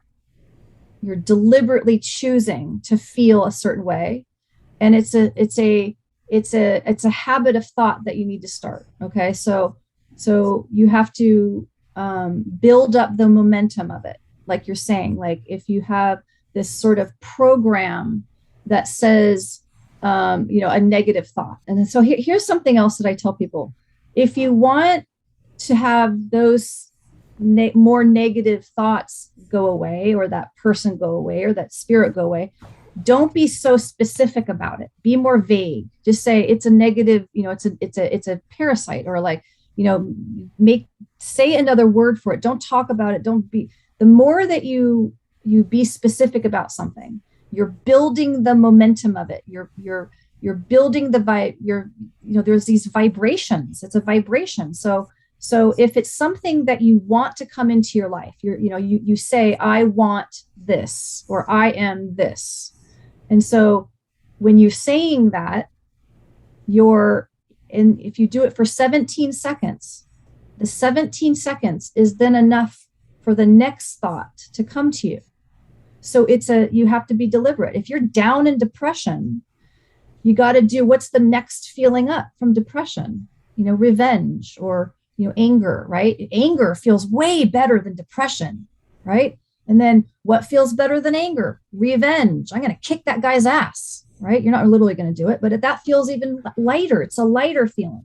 Then you go up to frustration. Then you go up that way. You want to always be going up, like up the scale, up the emotional scale, up the vibrational scale. So it's a practice, because there's patterns of thought, and the vibration is strong, and the momentum is strong. And if you've been like allowing you have to get a hold of your own thoughts. Yes, you have to be like, what am I thinking about right now? Like, it's such a beautiful day, or oh my God, I'm going to be late, and like whatever, like nothing ever works out for me or whatever. Yeah, you have to be, you have to be able to get a hold of your own thoughts and let the vibration change. It's like, imagine that you spin a top, right? You spin the top and it spins fast.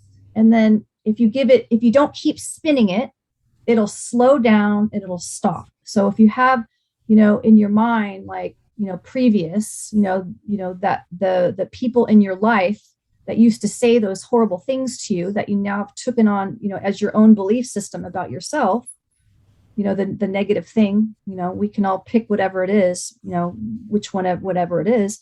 And so, yes, you can start off with saying purposeful, I am valuable, I am worthy, I am lovable, people like me, whatever, right? Those are the replacements for what you don't want. Yeah. And so knowing that in the metaphysical world, 17 seconds is how long then the next thought will come to you, and the next thought. And then the next thing you know, the more that you practice this, you'll realize, wow, I haven't had that reflex thought, the negative thought, come to me. And now I'm like happily looking over at the kitten, or, like you'll feel lighter, or, you'll feel like you'll realize that that you have other thoughts that you're thinking. And that's how you purposefully use the law of attraction as in empowering your own life. You definitely need to empower your own life, and you need to be kind to yourself and take care of yourself. Yeah. And find the root cause of what's going on. The root cause of what's going on is somebody did something to you and you came to a conclusion. They did something to you and you said, well, I'm not good enough, or I'm not worthy, or I can't get what I want, or I'll have to do what other people say, or I can't trust myself, and all these kind of things. Yeah, all these sort of lists of literally hundreds of these things. And the hundreds of these things are a person who has said them to you, who was an authority. Yes, a person, or on TV, or to be self-empowered, you can't have saboteurs inside you that are talking to a 7-year-old, right? That stuff's got to be eliminated. No matter how much positive stuff you do, I don't care if you reach God realization, or you have your Kundalini rise, or you become a unity consciousness, you still got to do the house cleaning. Right. If somebody walks into your house with dirty shoes, right? There's no amount of spraying, disinfectants in there, or saying positive affirmations. At some point, you got to actually mop up the dirty shoes, and you got to clean the house. That's the law of repulsion. You got to clean the dirt out, and then you can make your house all pretty, right? So if you're thinking about, you got to be thinking about what you want and not about what you don't want. Okay. That's just the gist. You got to be thinking about what you want and not what you don't want. Whatever you think about, you're going to bring to you. Okay. And so there's no law of assertion. It's only if you're giving it thought. So somebody's like, yeah, but that guy came over. You could ask, like, what would Christ do? And he would like tip over the tables of the money changers, and he would recommend that you took the sword. The sword is a symbol of words. Your words cut like a knife, and you cut the ties with your parents and your relationship. You cut the ties with the people in your house. Then you say, well, what would Kali do? Well, Kali would destroy the entire fucking world and kill every demon on the planet. This is extreme law of repulsion. Then you'd say, well, what would Hanuman do? Hanuman fought the demons alongside, right? So he's fighting these demons and he's killing these demons, right? To show devotion to Lord Ram. Then you go to Krishna. What would Krishna do? Krishna would tell Arjuna, you got to kill these people. You got to kill them all because they are influencing your kingdom and all this stuff. And he goes, the whole Bhagavad Gita is explanation of why you got to kill these people to become morally superior, to become a spiritual man, to have justice and righteousness in your life and all that kind of stuff. The whole Bhagavad Gita is about Krishna explaining to to Arjun why you got to kill your relatives. I'm just saying. This stuff. I'm not saying, and it's the same thing. The hero's journey. The hero's got to fight the dragon sooner or later. Well, okay. So look into the dragon's face and say, "Have some fairy dust," right? He's got to kill the dragon. So in my teachings, in my studies, in my applying my teachings, these teachings in my life, in my studies of Jesus, part of my work is following his teachings, like his healing teachings. And so understanding that, there's a different way that I look at it that has been working for me. And that the way that, the understanding of just what you're feeling and what you're thinking is going to attract to you your world. It's what you deny. It's what you deny that manifests in your life. We are creating our own world through our thought and our feelings. Okay. And our denials. What we deny is what manifests. That's what shadow work is all about. If a woman who gets beaten by a man, she does not, in fact, want to be beaten by a man. She doesn't start out and say, "I want to be beaten by my husband. I want to be beaten by my next boyfriend." She's thinking about what she doesn't want. She says, "I want a good man," blah blah blah, and then it turns to shit, right? Because inside of her is that wounded child, and that's what manifests into her life, not what she intends. Remember what I said? The road to hell is paved with good intentions. Her intentions were to have a good life, but what happens is she ended up with this guy that beats her up, and then next there's guy patterns of there's patterns so it has nothing to do with how her law of attraction of good, or what she intends to. It has to do with what she's holding on to. It's not her law of attraction. It's just literally like gravity. It's just happening. It's not that it has nothing to do with. So it's a pattern of her relationships. It's her used to being treated a certain way and attracting, consciously the same type of person.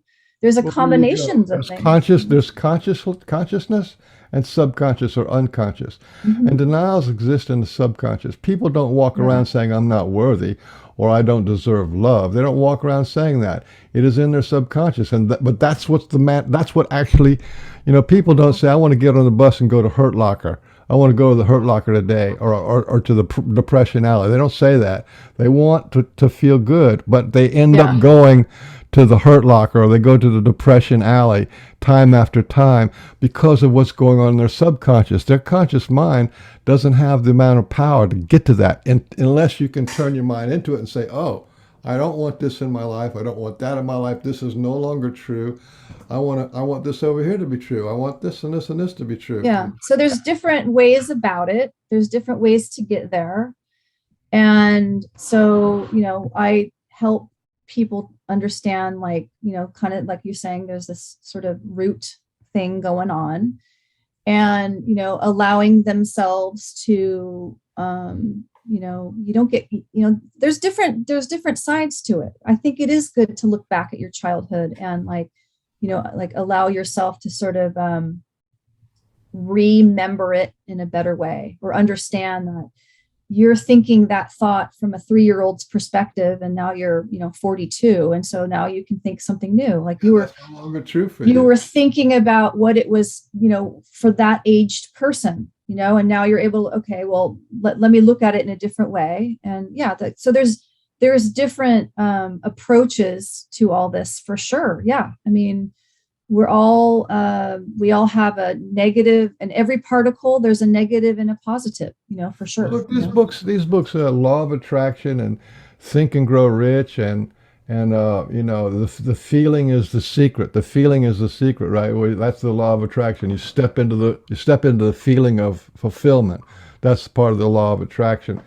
Well, if that was true, then why is the world in such a mess? They've had those books since the 1940s and 30s and 20s. Well, the law of attraction is because that's because nobody's talking about the law of repulsion. The law of attraction is literally just what's managing energy. That's it. It's just managing energy. So, if you're whatever, so for example, I had, like earlier I said, I really want to I like having a mystical type of life. I want to have really, really good experiences with people and the non-physical and, this kind of thing. Right.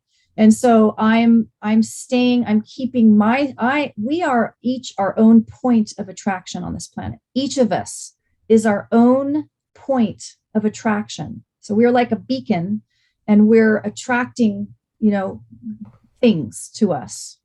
And so when you keep yourself in a high vibration, then you're going to attract to you things that correspond to it. Situations, events, people, words, that's where you look over and see 11111 like over and over again, like, just so it's knowing that you are the first in line. You are the point of your own attraction. So it's like to me, life is like a buffet. You're going down the line. What do you want to put on your plate? Nothing's going to jump onto your plate. You're putting what you want on your plate, and you're not putting the green blob on the plate. You wouldn't sit there and talk about the green blob. You just move on with your life and keep on going with the things you want on your plate. You're giving only attention to what you want that you have put on your own plate. So we're talking about some different things here. We're talking about not really, because it's like where you eat. Like if you're eating in this place, it's either your nice home or a nice restaurant. You don't go down to like a drug ghetto where all the drug people hang out and try to eat there, because it's going to. And it's not really about eating. You reject that in favor of what looks good, what feels good. So there's always a rejection. It's not really about eating. It's just that it's like a metaphysical. It's like a metaphor for the fact that, you're out and about in the world, and there's going to be all sorts of things in the world. You got good things going on in the world. You got not good things going on in the world. And I choose to have the good things going on in my world as best as I can. So, so I'm going to focus on being, having my thoughts be slowed down and thinking good thoughts. And I'm going to remember to feel good in myself. I'm going to remember to take care of myself and like purposefully do things that feel good. And so when you're doing those things, then you're going to draw to you, and you're going to be drawn towards, you're going to be attracted to, and you're going to be, things will be attracted to you that correspond to whatever it is, so if like Mother Teresa has said, and other people have quoted this, like, she's like, I will never go to a war rally, but invite me to a peace rally and I'll go. I'm not going to sit there and talk about war. You're not going to find peace when you're talking about war. It's just not going to happen. You're not going to find health if you're focused on disease, you have to be focused on health. So you're going to attract to you what you're thinking about and what you're focusing on. That's just the law of attraction is just the manager of energy. That's it. That's all it is. It's a momentum that is built up. That's just it. Well, so is the law of correspondence and the law of the mind. All those things, that they're all helpful tools to manage your energy. That's for sure. I agree 100%. And I just wanted to kind of know, like, okay, so in my life, I've had these amazing experiences, like in my childhood, in my growing up, in my, whatever ages, like, okay, so I want to understand, I want to open the clock and understand the mechanism, right? So what was going on? What was going on in me when I was having these amazing experiences where these synchronicities were happening, and how did that happen? And then why is it that I was feeling really good, and then all of a sudden this jerk comes up to me and says something like to me not nice, and then I feel embarrassed, and so I wanted to understand all this stuff. I wanted to understand, and so we have our memory. We have an experience when we're 10 that's not good, and so we remember it, and then we think about it again, and then so we're keeping it active in us. We're keeping that memory, that situation, the feeling that happened, when that situation happened. We're keeping it active. So in our lives, as we go about life. And so, part of my work will allow, that to release out. It's just a trapped, it's like a carbonation bubble that's allowed to come up and then release out. And so if you, understand that you don't have to spend like lots and lots of, you don't want to spend a lot of time on it. You want to like, okay, here comes the thought about it and it's released out. Good. It's gone. Okay. It just frees you up, so there's just these different approaches to all this. And, well, maybe I'm looking at it kind of from a skewed point of view. Let's say you look at somebody has PTSD. They run into they go in a nice, beautiful day in the woods, and then Sasquatch comes, like 30 feet from them, hiding behind a bush, and screams at them, throws the rocks at them. And these people, not everybody is the same, but some people will get traumatized. They will get PTSD from that overwhelming feeling of dread and horror and all this kind of stuff. Now, for that person, and for that person, they may go and it may break their relationship. It may make them do drugs or become an alcoholic and make them give up work, or they might even work altogether or not go out. You see what I'm saying? When you take somebody like that, this is called bonded trauma and post-traumatic stress disorder. Yeah. There's no amount of smoking pot or thinking positive that's really going to help that guy. That guy needs to face his fears, right? Okay, because so what that's happened, a really what good happened example. when that happened was there was a fear that was installed into him, and then on top of that, a movie of, oh my God, I'm going to be killed. Oh my God, there's nothing I can do about it. I can't run away. I can't protect myself. All these imprints has happened. So even though it happened maybe 5 or 10 years ago, this guy's still got PTSD. So I'm just saying, unless if you don't face your fears and say, well, that's not true. I'm alive and I can. Yes, it's the same. It's all the same. Like it's knowing what to do about it. Like when you have that flashback come. I mean, I've had my own PTSD. Like I'm talking through experience here. I mean, I'm proud of myself. I've learned from this technique and that reading and that philosophy, and I've done all that I can to help my own childhood stuff, and not just childhood stuff, but adult stuff, and whatever. And so, it's a combination of things. It's like, okay, I want to understand, like, okay, so I hear a sound and it all of a sudden makes my heart race. Okay. That's the physiological side. So now I know, okay, if I all of a sudden have like out of nowhere this anxiety feeling, okay, I'm going to take a deep breath. I'm going to take lots of deep breaths in and out. Panic attacks. Right. Just, it's not a panic attack. It's just like a weird physiological response. It's like corresponding to that flashback. And so, you put yourself back into the present. Like I'm right here right now. I made it. I'm right here right now. And like he can recover. It's not, he can, that person, whoever you're talking about, can move forward by doing these things, and if he says, I can't, for sure not going to happen.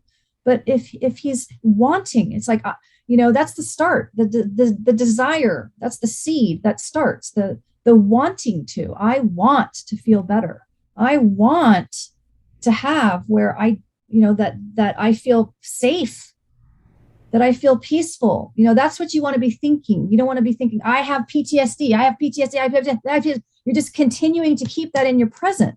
You have to be like knowing that that's part of my very first like download of information was the understanding that there's a constant forward momentum happening at all times. The universe never stops. So you're always in a new now.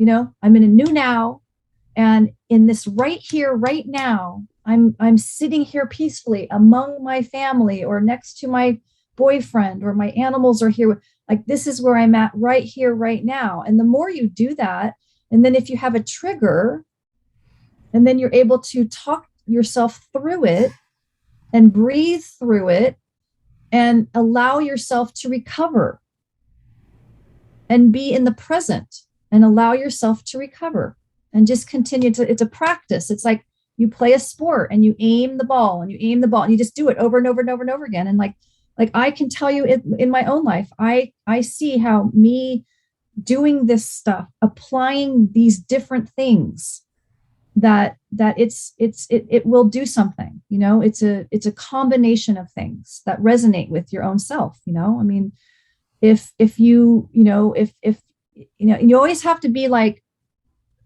I'm willing to continue trying. I'm willing to continue applying, because if you ever get to where you're saying this doesn't work, guess what?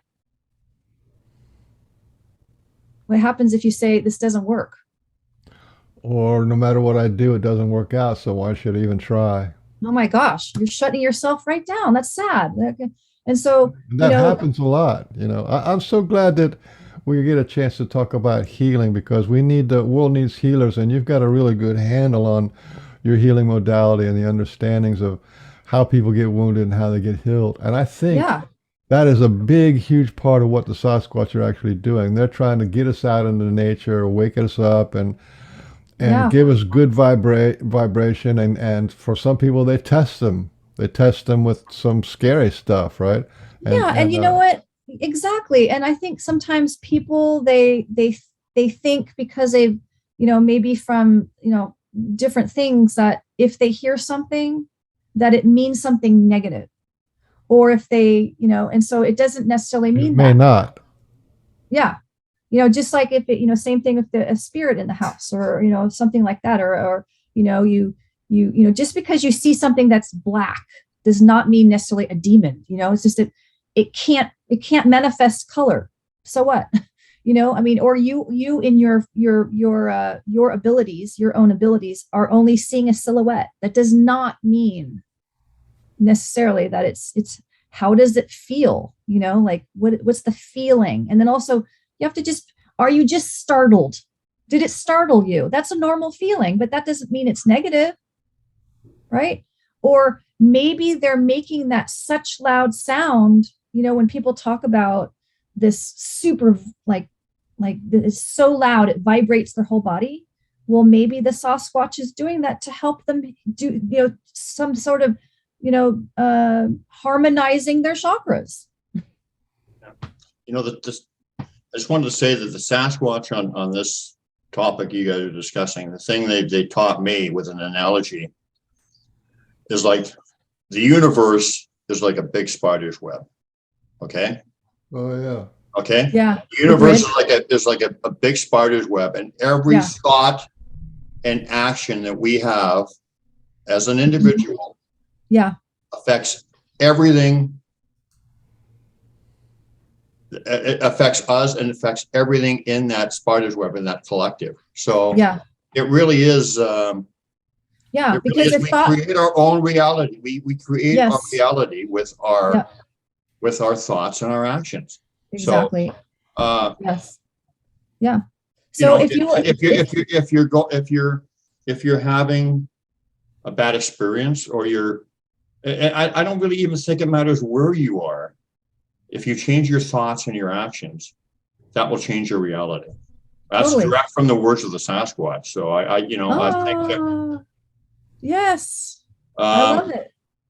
You know, there's a Dr. Wayne Dyer. I mean, there's people that are lowest of the low, and they're so low, but if they actually do that, and they change their thoughts and their actions, and, you know, and imagine into being the world and the universe that they want. Yes. That's how it's going to happen. And they can actually change, because then the positivity is attracted to them. Exactly. Because of their thoughts. It's a practice, you know, I mean, you know, it's a practice sometimes for people, because they've been so accustomed to this sort of immediate, because of the vibration of those negative thoughts will pop up. And so, you know, there's just as, you know, you can easily think of the worst case scenario as you can the best case scenario. And I sure would rather have the best case scenario for myself than the worst. This is not only on an individual scale. This is on a universal collective scale. This is actually what the transition shift will be about. Right. By not having judgment, by living in your heart, by not living in fear, by not believe in the live division and whatever. So it really is an saying individual and that. Yeah. huge universal thing. And it really is, Yes. we create our own reality. And Yep. when we're on a high vibration, that negative stuff, all the negativity, it can't touch us there. We can't be, exactly. we can't be affected by the lies of the media, the lies of we're not in the same realm whatsoever. So yeah, I see your point, and I see Mr. Beans's point, but I really, to me, it's as simple as that. It's not that hard. Yeah, it's exactly. It's not that hard a concept. I mean, there's levels of consciousness, and there's groups of consciousness, and there's worlds consciousness. I mean, we had that for, I mean, I'm sure it's I feel like it's probably happened, possibly back in the days when the pyramids were at its peak, no pun intended, when it was doing what it was designed to do, where it was affecting the world's consciousness, raising the world's consciousness. It's funny when it was at its peak. Yeah, right. I love that when I do like a pun on accident. Yeah. But whatever whatever level of consciousness, you want to be at the highest level possible. And my teachings of Christ consciousness, that's like, the highest level, like consciousness, where you can see the best. I mean, when there was this the quarantine going on, and my reality was I felt like I had the whole United States to myself as I was traveling across the states. The air was super clean. I mean, I was like seeing like the metaphysics behind it. Everything was slowing down and stopping. Vibrations were slowing down and stopping, and then it was going to like cause change. I saw that coming like in 2019. It's a positive thing in the way that it it wakes people up. Yes, I mean, look at the how many world's people consciousness. Look at who never considered it before, or looking at the experience we went through with all this and thinking, something's wrong, and I didn't see that. And so they change, and I mean, so it's you have to have something really dramatic to make people have to have something really dramatic happen to happen. Make it change, make them change. Right. And so this actually was an awakening of consciousness. And just so many people are now looking at it and saying, geez, this isn't right. This isn't right. I don't, I'm figuring out this live division thing. I'm figuring out this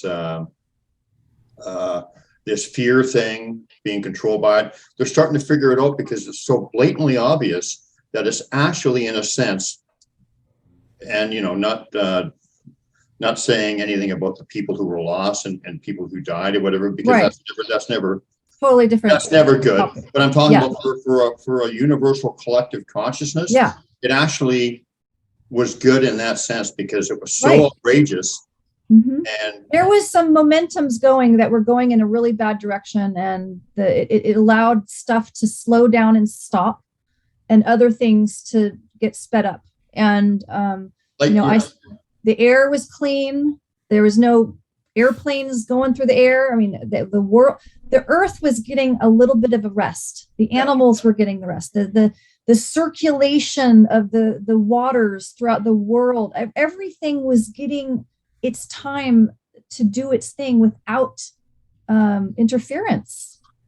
I mean, I was seeing like prosperity coming for people, and people realizing that they can think outside the box. They don't need somebody to tell them when they can see other people. And it's like, have your own groups. If you want to go to church, have your own groups if you want to, whatever, like if you want to, go do stuff, you can. No, there literally wasn't people out there preventing you from traveling from one state to the other. I can tell you, because I was out there, Well, yeah, I didn't. Well, no, that was just a lie. That was just trying to put fear into you that there were. I mean, the animals were so happy. The animals were out. Like, it was amazing, Nothing changed for me other than the fact that it made my relationship with my wife being in the States and me in Canada harder. Other than that, my life didn't change at all because I was just out in the woods doing what I do every day. Yeah, anyway, right. Yes. Didn't really affect me. Yeah. I mean, I had already been sort of like doing my own thing for a long time before that. And I really don't watch the news that much. I don't, I mean, I was going to do what I was going to do, and it worked out for me, like me focusing on the things I wanted to focus on, I got to do those things, and it happened, and if I feel like if I was focused on things not going well and, me having, then I probably would have manifested those things, so we were just talking, Mr. Beans, about, like, the last few years have been perceived as bad or whatever, but how many people have woken up to the lunacy and whatever, because it was so outrageous or whatever, that actually it was good for the collective consciousness. What we've gone through. I feel that way. That's what I said. The road to heaven is paved. The road to hell is paved with good intentions, but the road to heaven is paved with evil deeds. And we just see nothing but evil deeds, and we say, well, we don't want that. We gotta get higher. We gotta go higher than this. We gotta go deeper than this. We gotta know more, be more. Yeah. Yeah, that's the reaction. That's what people are lazy, and they just like going along with what's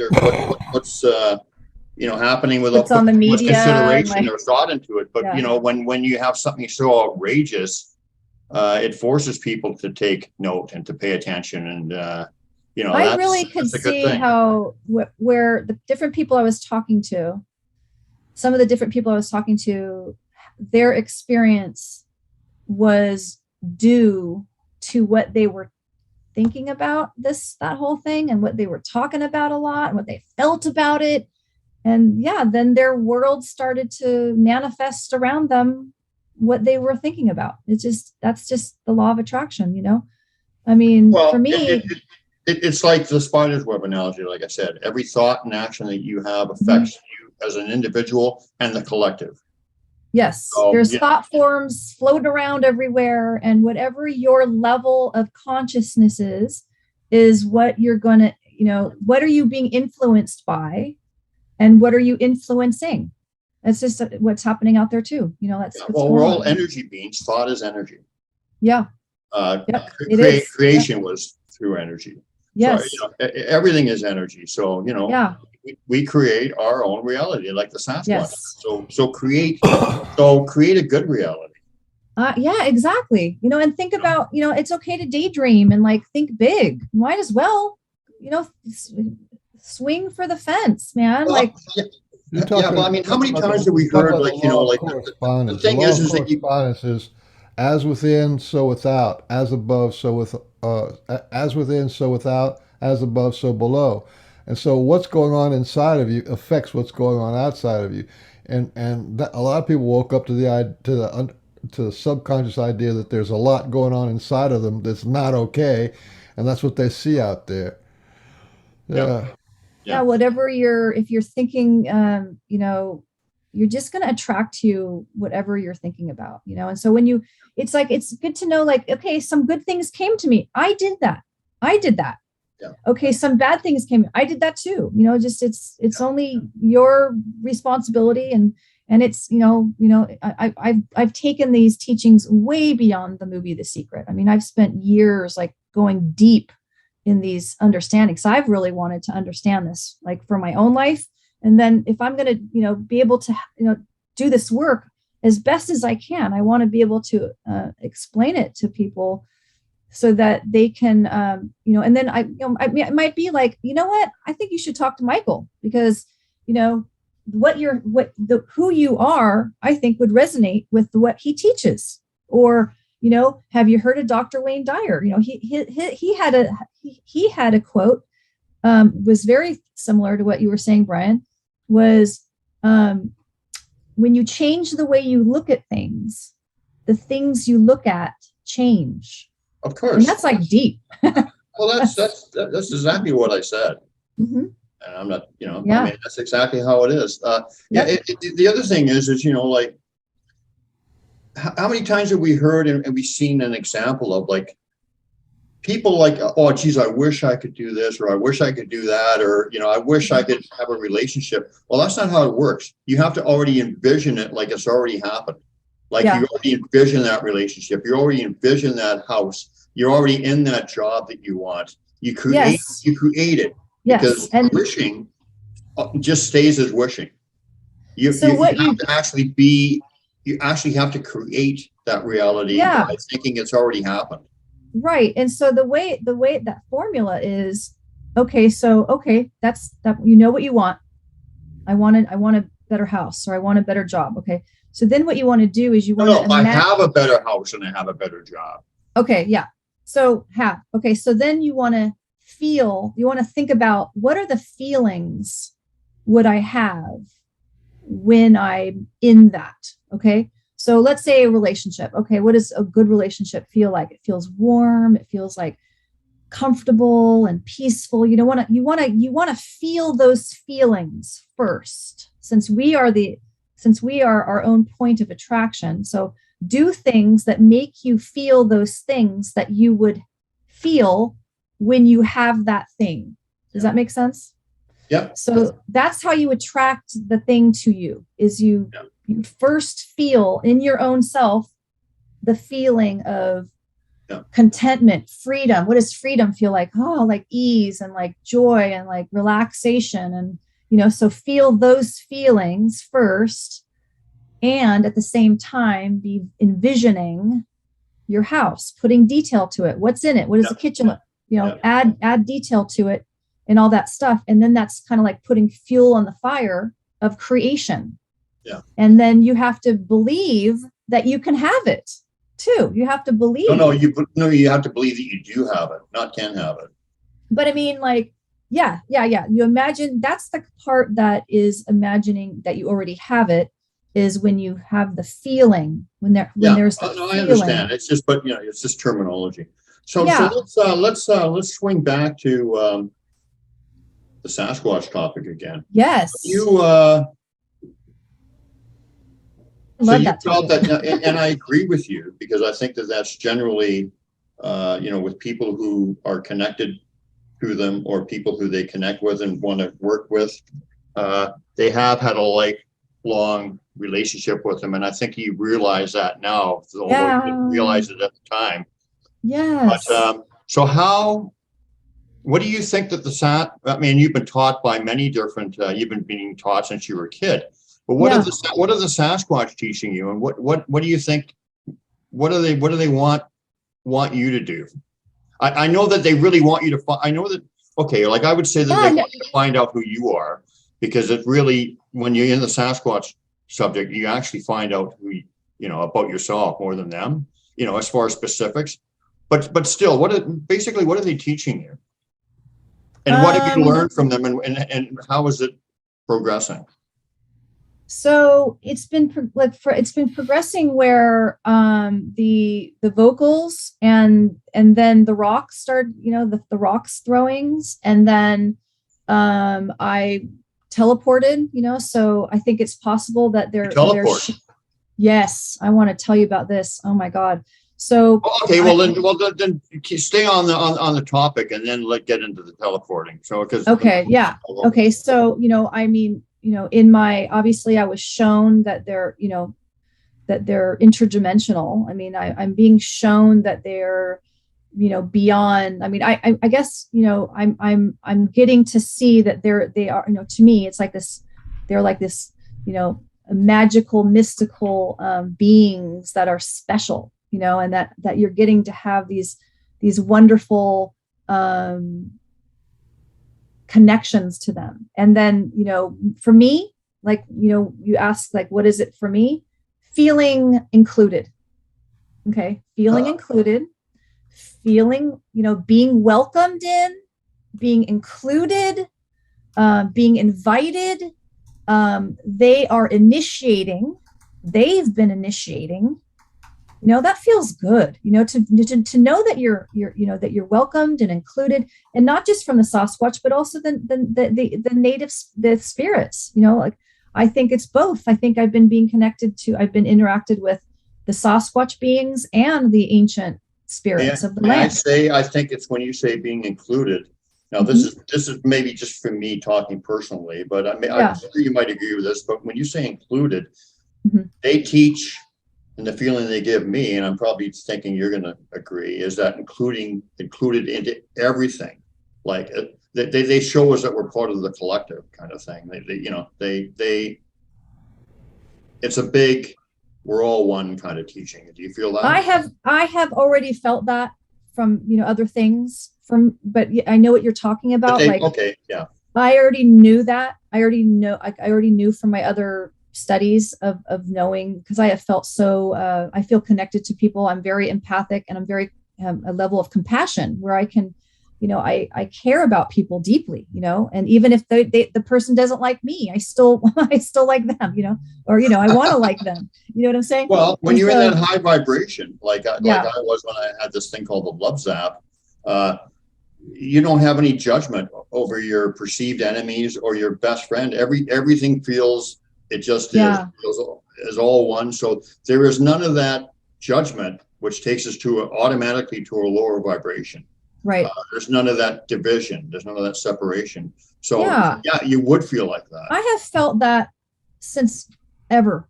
I mean, and maybe it was starting, back in around the time when the archangels, came to me. I'm not sure. I just know that I have, enjoyed people, like I can feel their soul. I know who they are beyond their personality, like I can connect with people that way.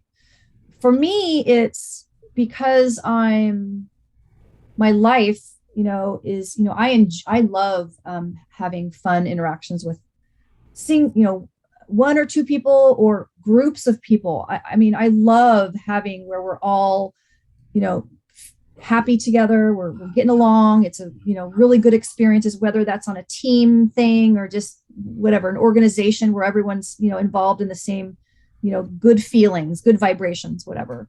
And there's been times in my life where I've had that. And then there's times in my life where I've, kind of been my own person in the world, and so I've enjoyed being able to connect with others, when I'm doing the me being in the world, doing my thing on my own with my animals.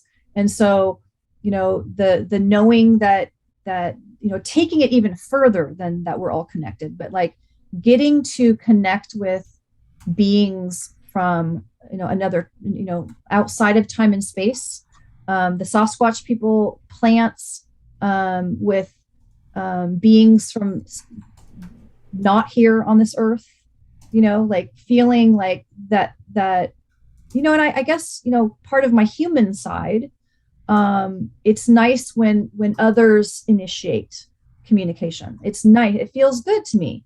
I don't want to be asserting myself into, I want to know that those people want to interact with me. Right. And so it feels good to me to have that. And so the fact that the Sasquatch people and the ancient people, the helping spirits out in the world, the the plants and the, whatever, they're initiating, they're letting me know that they're there, and that just feels good to me. I just really enjoy that.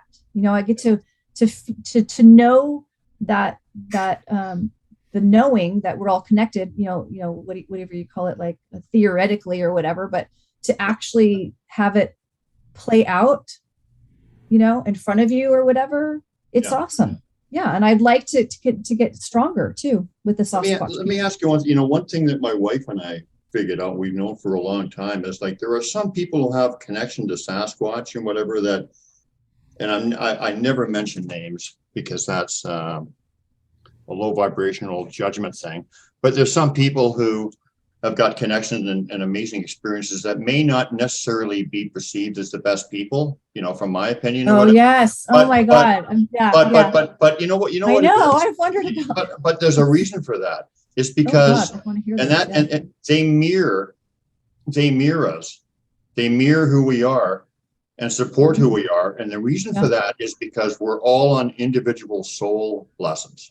So they can guide us and teach us and give us these downloads and these thought placement things or whatever.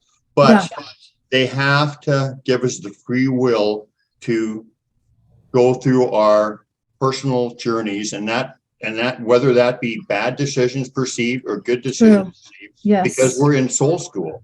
Right. So that's why they mirror us in that, because they can interfere, because that's kind of interfering with our lessons.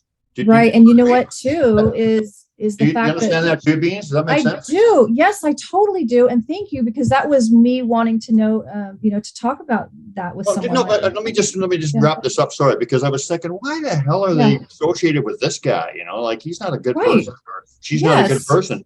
And the reason is there could be past life connections. There could be other things going on where they have that connection anyway. But these people have to learn their lessons. And if they have to learn the being an a-hole lesson or whatever, and working beyond that, then the Sasquatch are not going to judge them for that. Exactly. I mean, that was you helped me have a epiphany, because I've said that to, like when I was saying, I see their soul, right? And so, source energy, highest frequency, only sees the good. And so they don't see that. They're connecting to the good in that person. And, they're supporting their journey and their lessons and their soul lessons. Yeah. I mean, it's not necessarily seeing the good or the bad, although that's a way of looking at it. It's just supporting who they are and what they have to learn, what they have to because they're at such a high, they're at a high level of awareness. They're at a high level of knowing, and that just makes it totally makes sense. Like I'm not maybe expressing it, but I get it what you're saying, and that makes a lot of sense to me. And I've said that to other people. And let me just say that's why, like I've heard some people, and I'm not gonna criticize. I don't think they're ever going to be friends with Biden or Trudeau. I just don't think that's going to happen. But within the category of, I don't think so. Trudung, I call them. Trudung. Why dung and Trudung? I thought we weren't going to say names. What the hell? With Sasquatch. Well, those guys are special people. Okay, well, I was thinking about a specific but that's why you ever hear some people who come up and I sound like I'm judging you. You come up with these wild, like I was the emperor of the world, and I was the in a past life. I was or even now, like I'm the head guy in this big super council or whatever. Like that, just to me, I don't even pay attention to that stuff. But the thing is that the Sasquatch support them because it's still their path. It's still their path. So they'll support it and they'll mirror it and they'll even maybe. I love that. You know what I mean? It doesn't necessarily mean it's true. I think the correlations are true. Boost their ego out of the I'm not worthy category, and now I'm Sasquatch and I'm a member of the inner circle tribe of 9 galactic something or other. Yeah. You are? So, you never told me that. Some people have those kind of things, and I do the same thing. Let them have it, because that's something you grow of pretty fast, Like if you ever discovered one day that you were God, then in about 3 steps you'd have to realize that everybody else is God. So you haven't really moved yourself down the field very far. Exactly, Beans. Basically, free choice and soul lessons. So they won't interfere with you. You want to think that you're I like that. The king of the universe or whatever, then they'll say, okay, sure. And when you grow up a little bit, you find out maybe you aren't, but we're not going to discipline you with the, Yeah, that's not their role. Yeah. So totally. I've known for a long time that they mirror us. So if you want to be this, or you think you're this, they're not going to tell you no. They'll wait. Yeah. They'll wait until you learn the truth. So that's funny when you mentioned, saying I'm not going to say names, but I there's somebody that comes to mind that There's always somebody that comes to mind that is in the community that some people really like this person, and some people really don't like this person. Who is it? I'm just joking. No, I'm just joking. Because they've done things, and so like I was trying to figure that out myself with, okay, if this person truly is having, he seems like some of his stuff is like that. No, I don't buy it. But there is some of the stuff he talks about that, like he does seem to be having experiences with the beings, the Sasquatch beings. And I was thinking that same thing. Like, I don't know, like how, because they know your heart, right? They know your heart, and they want to connect with good people. And so then I was trying to make sense of it. Like, if they know your heart, and they know who you are and they like connecting with good people, then what are they doing like connecting with that guy? And exactly the reason why I said, does it make sense? Yeah. Yes. I gotta go to the little boys' room for a second. I'll be right back. Yeah, hurry up, because I want to have you hear me tell about the teleporting, Yeah, say something. Teleporting. I want to hear the teleporting. I'm going to go to the girls' room too. I'll be right back. I'm going to talk to myself. Okay, yeah, say some good stuff. I'll be right back. I'm going to say, okay, I get to say all the good stuff, except I don't really remember any good stuff.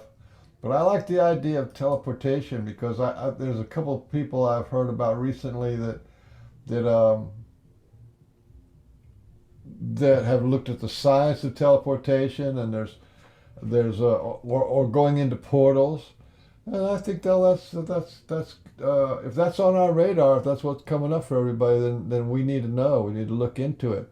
You start looking around in all the community, and there's people talking about portals and. What is it? Scott Carpenter was talking about portals and beings coming in and out. It's got videos and stuff. So if that's a reality, we need to look at it. If that's part of the mix, we need to look at it.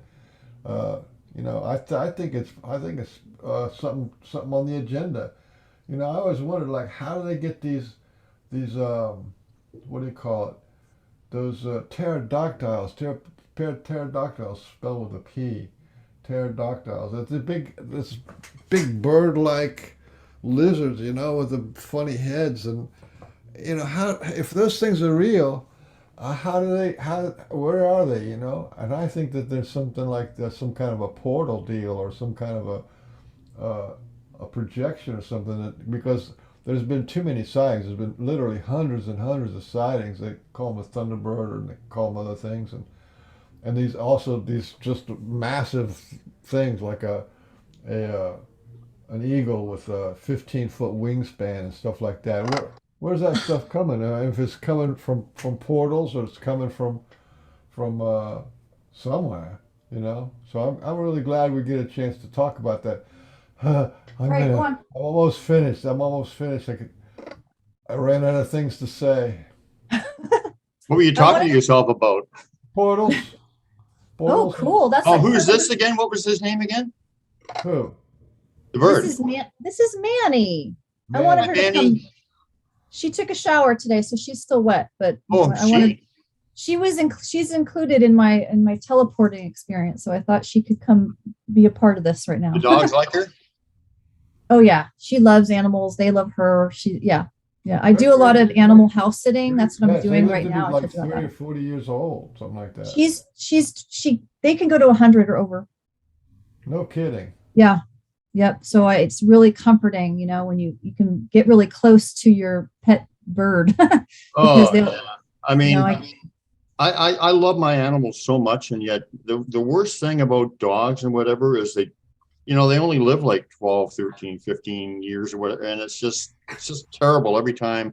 Like, I just lost one of my dogs like a year ago, and it's still like still thinking about him all the time. And it's just, it's really hard. But I know. I've had my dog. She's been with me 17 years. I've had her. She's 17. My dog. Yeah. That's the creator. I don't believe in God as a guy sitting. I think we're all expressions of God expressing himself. Right. I think we're all part of God, but creator, high five. We're on the same like mode. High five. We're all rolling the ball down. But one thing we didn't do right is we should have made our dogs live like lives or whatever. I know. I'm totally determined that I see my dog in the Guinness Book. Like, the oldest book right now, or the oldest dog right now in the Guinness Book is 29. So wow. I'm like willing her to get to, come on, Lucy, let's get to 30. Let's get to 30. And I can tell you some like amazing, like I took Lucy to these healing waters, and she was guided to, put her in the water, run the water down her back. And I did. And then they said, now put your hands in the water and pay it forward, basically. Like do what you're taught here, right? I swear to you, no joke, for real. The next day, the fur around her muzzle went back to black. and it had been like, yeah, I know. Can you do something about this gray hairs up here? yeah. Can you do something about it? You're saying Eat lots of mushrooms and asparagus and like all the foods that have the nucleotides. But yeah, I mean, like there are healing waters out there that mushrooms, just like regular store-bought mushrooms, right? You know, for anybody who's lost their dog, yes. or an animal, I've got a really powerful experience I had. I actually had, you know how Sasquatch and you sometimes can appear in your dreams and like they're real, like they're not just dreams. Oh my God. Yes, I do know what you mean by that. Yes. Like that, you're not really having a dream. Yeah. No, there is an actual real experience. Well, I had one of those experiences that, you know, people would call a dream, but wasn't, with one of my dogs that passed. Oh. And I was playing with him and he hung around the house for about a month after he died, or maybe 2 months. And then when he was ready to go, he came to me in a dream, and it was at the Rainbow Bridge that everybody talks about. And I was playing with him. Was in a beautiful field with flowers, and it was sunny and beautiful, and we were playing. And then it was his goodbye, and then off he went. Wow. And when I woke up, I felt like, kind of like, wow, you know, like he's that's amazing. He's still with me, and it was very comforting. And it was a real experience. I was with him on the other side, and he. Oh my God! How cool is that? Good for you. Is that the 17-year-old? No, this is Bailey. It's one of the dogs that I watch that likes to get all up in your face. And if I wasn't on camera right now, I'd be like totally like gone. Like I'd be like totally like manhandling her right now. But yeah, she's. Oh, look at them! The way he's interacting with the bird too. Yeah. They all like each other. I mean, Manny has been around so many animals, dogs, cats, horses. You know, she loves animals. She does talk a little bit, yes. Like, hi, Manny. How are you? Hi. Say hi. Hi, Manny. She pays attention. She does. Do you see anything? How are you doing? You're a pretty bird. Do you see her eyes dilating? Oh, yeah. Her eyes are dilating. She's totally listening to you. She's really listening. Oh, absolutely. You're a very pretty bird. She's blushing. Their cheeks will, when she's, you know. She's the prettiest bird I've ever seen. She's very aware. Yeah. She's very aware. Yep. So let's get into your, because we've been going on for like 3.5 hours. Oh my God. Wow. Okay. So we have gone to 4 before and a little over. So, but you know, we should start winding it down for sure. But tell us about your teleporting thing. Okay. So I was in, that Blue Sky Preserve in near Savannah, Georgia. And I wanted to go out there. You pull into the parking lot, it's a dirt parking lot, and then you walk in this section that's not a trail, but it's just like the way to go to get to the trails. You go straight, and there's about 4 or 5 trails it's a small nature preserve, and it's got it like Michael was saying, like there's a lot of tree structures out there. I mean, it's special. There's a special feeling out there. And I've been told that even continuing that there's things, new structures coming up. Other ones are, just, it's a special spot. So I was out there and I wanted to go off trail in this other spot where me and my friend had found a bucket, and we're like, we're going to do a little experiment. We're going to put some sticks in the bucket and put it on this stump and see if the bucket moves or if the sticks move or whatever. So I wanted to go out into that particular area that's off trail. So I'm on a trail that you go in that section that leads you to the trails, and you can either go left or right. And if you go left, this trail will kind of curve to the left, and then it'll hit into the highway. And then a little bit ways in, there's another trail off to the left that goes parallel to the highway inside the forest back to the parking lot. So I took the left, and I'm going that way. And you know how people talk about that they'll see like a branch just stuffed into the ground? Have you heard of that? Oh my God. I see it all the time. Yeah. Okay. So that was my first time seeing it. And it was like right on the edge of the trail going off a little bit off trail. And I'm like, okay, this is a marker for something. I'm going to go off trail right here. So I went off bushwhacking, up into the forest. I was just sitting in the forest, and I wanted to see if I could hear anything out there. I wanted to see if I could hear any vocals or owls and so the sun it was heading down, and I'm like, okay, I'm going to get ready to go. I had Manny with me. I had my dog with me, and I called in a pizza. Like, that's how close to civilization that I was, I mean, it's not like I was in the wilderness. Did you say you ordered a pizza? Yeah. I called it with my phone right there in the woods and ordered a pizza. What kind did you get? Pepperoni. That's my go-to. Okay. And it was probably, I don't know if it was Domino's or Pizza Hut or whatever. I can't remember that, but I was like, okay. Banana peppers and all kinds. Ew, nope. Mushroom olive pepperoni. That's my go-to since I was like forever, junior high or something. Okay. So I thought, okay. I don't agree with you, but okay, go ahead. Well, fine then. So I thought, okay, it'll be a certain amount of time that'll take me to get back to the car, and then like whatever, and then to get to the place, like 20 minutes is what I was thinking. Okay. So I get off the phone, and now I start walking back to the trail. And so imagine that you're just standing, in the woods, and if you just start going straight, you're going to hit into the trail. Imagine the trail is perpendicular to you. Okay. Sure. There's no way you're going to not hit the trail. It's right there. And I've been trying to like figure out how to describe, like, go on, let's say 50 yards away was the trail.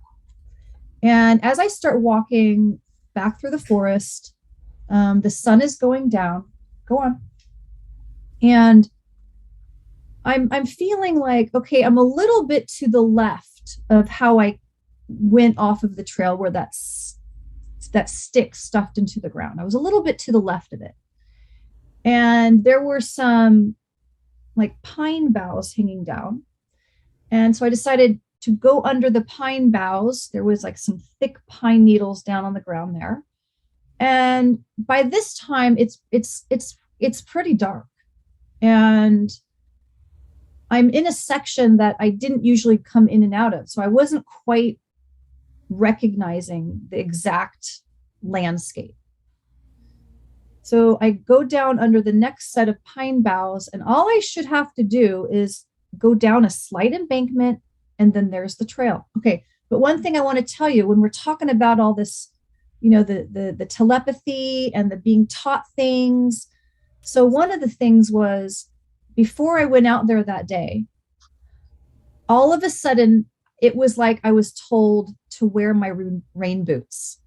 In all my years of hiking, and in all that time of hiking out there, I never felt like wearing my rain boots. But that day, something told me to wear my rain boots, because in that section, there can be standing water off trail.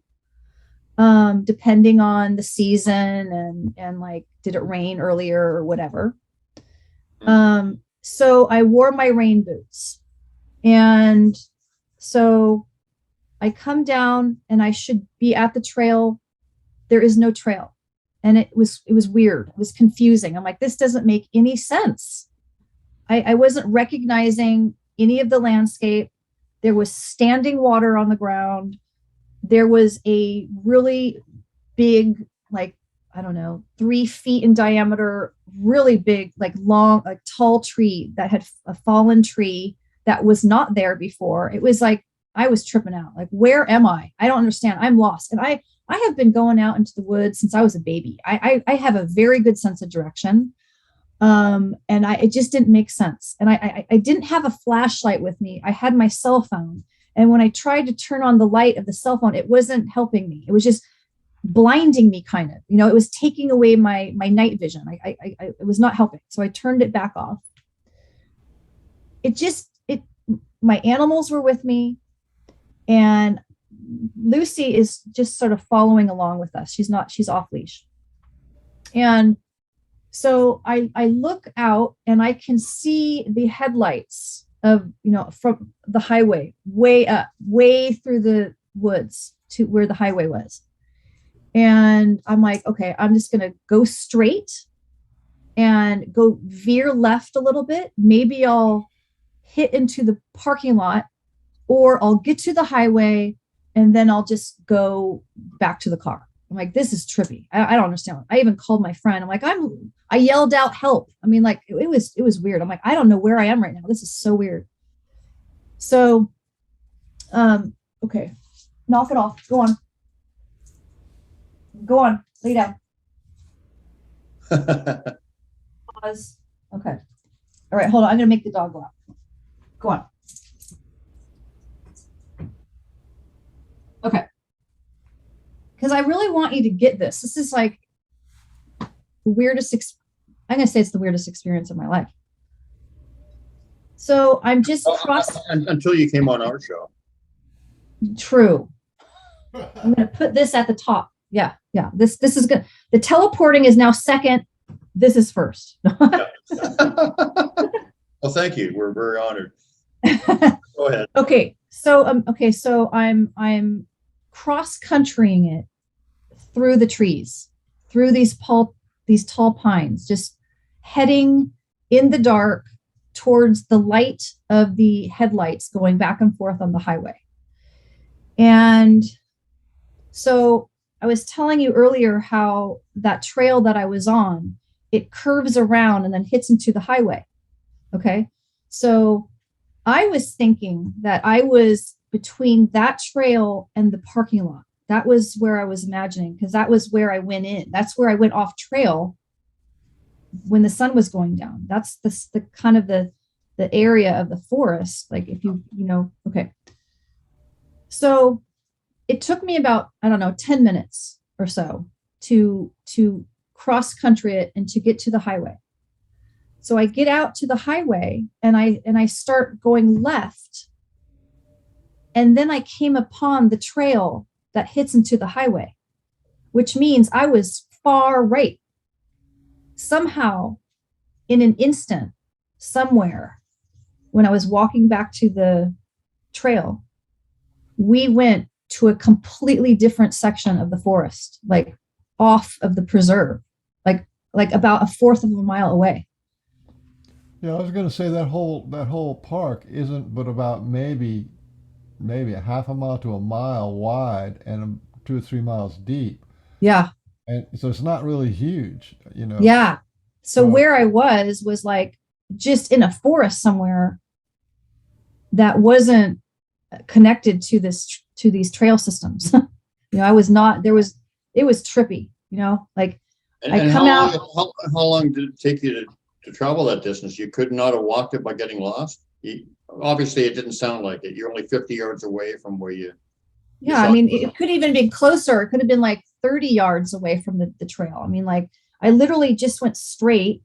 I mean, I cannot tell you how many times in my life I've been out hiking in the day, night, whatever. I mean, like, yeah, I somehow around where I was like, okay, I'm going to go a little bit left to get back out onto the trail. Like instantly was in a different part of the forest. Yeah. And so, I mean, it's one of those things that just, there's no other explanation, and like, I've tried to make sense of, did I go through a portal? Okay. Here's the thing. Like, so spirits can just travel. They don't have to go through a portal. There are portals, right? There's exits and exits and entrances.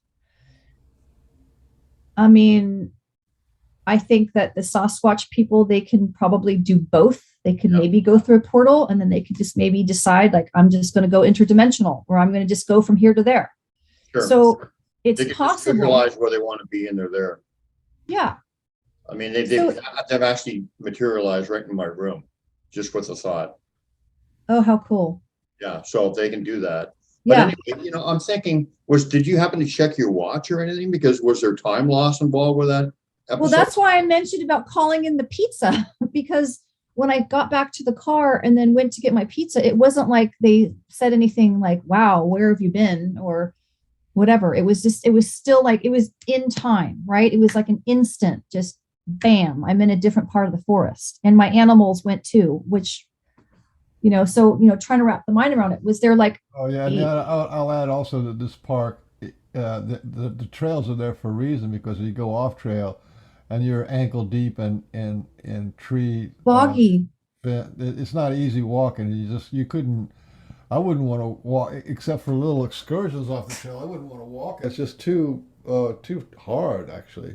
Not for, I've been cross countrying, forever in my life, but I mean, there's actually a sign there that says don't go off the trail, because it's soft and it's deep and it's full of twigs and stuff. Yeah. And there's standing water, there's marsh or what do you call it?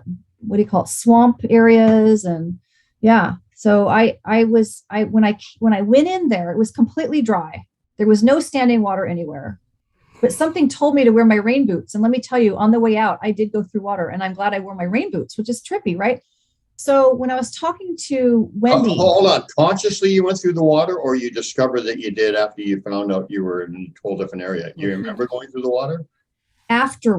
Later afterwards, when I was like, I am in a different location, there was water there. And when I went out, there was no water in that part of the trails. Like when you're walking on those trails, there's no standing water on those trails.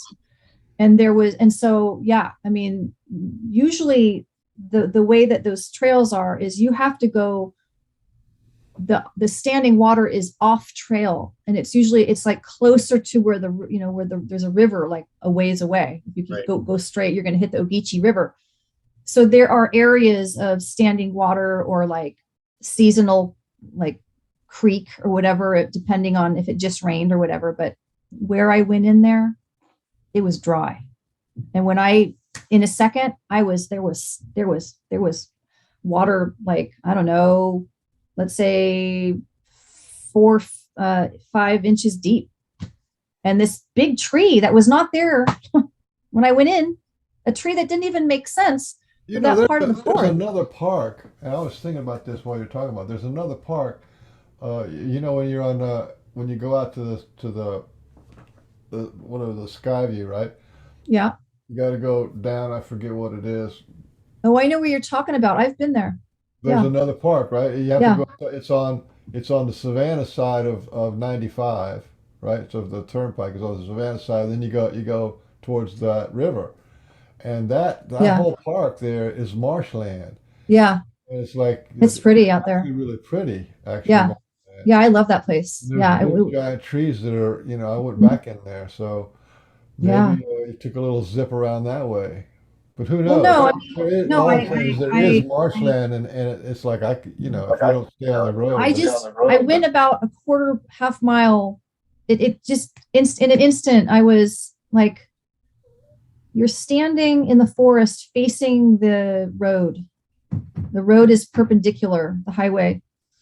And I went to the right, like I like somehow, bam, in a second, we were like, I don't know. I'm trying to figure out how far away I was, a half mile away, a quarter mile away. I don't know. Like, bam, I was in like a part of the forest that is like regardless, impossible. Not part of the trail system. Yeah. And so I walked straight out onto the highway and started walking to the left, and then came upon the trail that hits into the highway. So, I mean, I was trying to wrap your mind around that. It was like, it happened, and I was just, it was one of those things where, who are you going to call? Like, it's just, it happened. And so I've been talking about it, and, I've come upon other people. Like, there was a lady, I was talking to a guy that said that he talked to this woman that she went 7 miles away. In the same place? No, totally different state.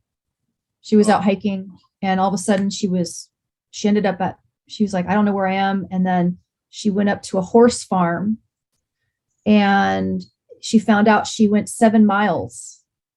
And then she told the person what happened. They took her to the police station, and they told her, oh yeah, it's not, we don't think you're crazy. We believe you. Like there's been weird things that have gone on in that town. I don't remember what town or state it was, but it was definitely like nice to know that, you know, other people have had this experience. When I was telling Wendy about it on her show, she was mentioning about there was a lady that was taking people on a tour in Sedona, Arizona, and she stepped across a rock and they couldn't see her anymore. She was like, she disappeared. And then she came back, and then there she appeared again. And then you hear a couple of these trippy things like with the missing 411, or these other stories where the person's yelling help and they can hear the person, but they cannot see the person. So there's just trippy things that go on. I mean, in my life, that was the most. So I think, what?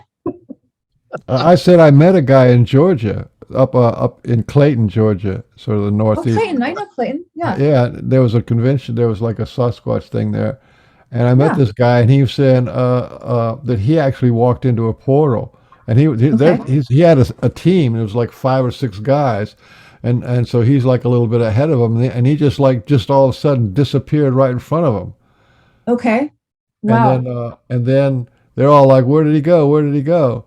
And then like about, you know, a minute, maybe 2 minutes later, he reappears right next to his truck, which is like about 100 yards away. Yeah. And he knew that he didn't know till after when it happened to him, then he realized that he had actually just walked into a portal. Yeah. So like when I was talking to Wendy, we were like, you know, she's like, well, maybe, you know, the portal was a certain size, and that's how it was that Lucy, my dog, was able to come with us. I don't know. I mean, it wasn't like I went and then all of a sudden, you know, Manny was on my shoulder, then she wasn't on my shoulder. You know, it wasn't like that. It was just, I don't know. It was in the dark. So, I mean, it was just like, you just know something's weird. Like I am in a completely different section of the forest. And so when I was talking to Wendy, she was saying, you know, talking about the Sasquatch, you know, that you were asking me, Brian, like, you know, what are some of the things that are, you know, our connection, me and their connection is, you know, maybe they were wanting me to know, like, this is how we travel, or this is a way that we travel, is through, you know, like this, you know. Now, is there the possibility that they made us? What do you think? Do you think it's a possibility that they made us teleport? Like, well, I mean, if there's a lesson behind it, they will give you the experience so that you can figure it out. So there's a very good possibility of that. I've also seen them cloak entire areas, but that was for a lesson, because I didn't listen to them when they were the first time they mind spoke to me. I was arguing with them. It was RE actually, and I was saying, I think I'm going to go here first and check this out. So when I did go and check it out, they cloaked the entire area, that it wasn't even there anymore. Oh, wow.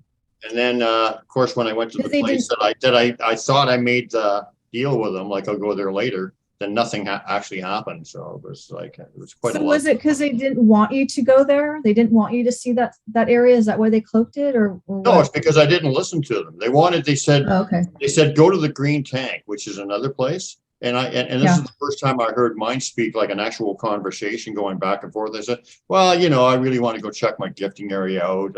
I want to, you know, I'll go there later. How's that sound? And we were arguing back and forth.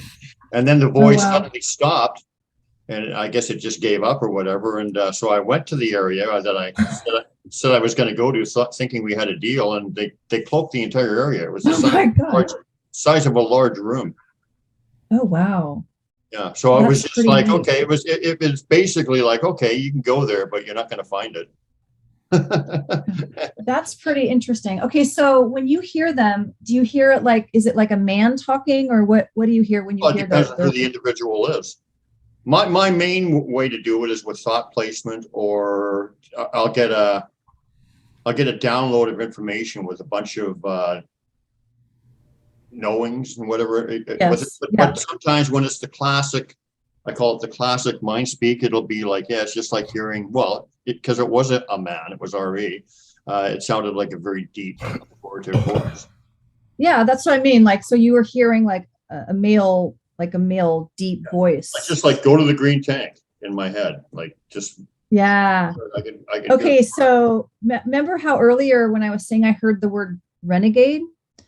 Okay, so recently I watched a documentary called Native Bigfoot. Have you heard of that one? Have you seen that one? No. Okay.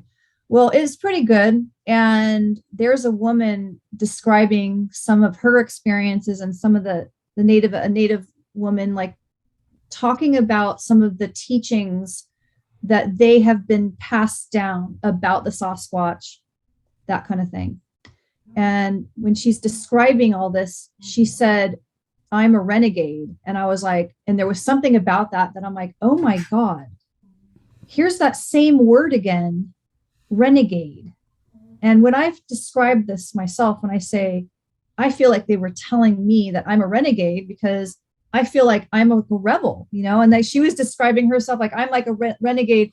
So it was just very interesting when it's about this subject, that same name or that same word, renegade, came up, and it was just very interesting. So yeah, so this has been great. Thank you for this about your portal experience. I would just take it. I would take it personally, like that was a gift for you. Even your confusion, and it was a gift. You might have to like sort it out for months or years and figure it all out and make sure it's the way it is.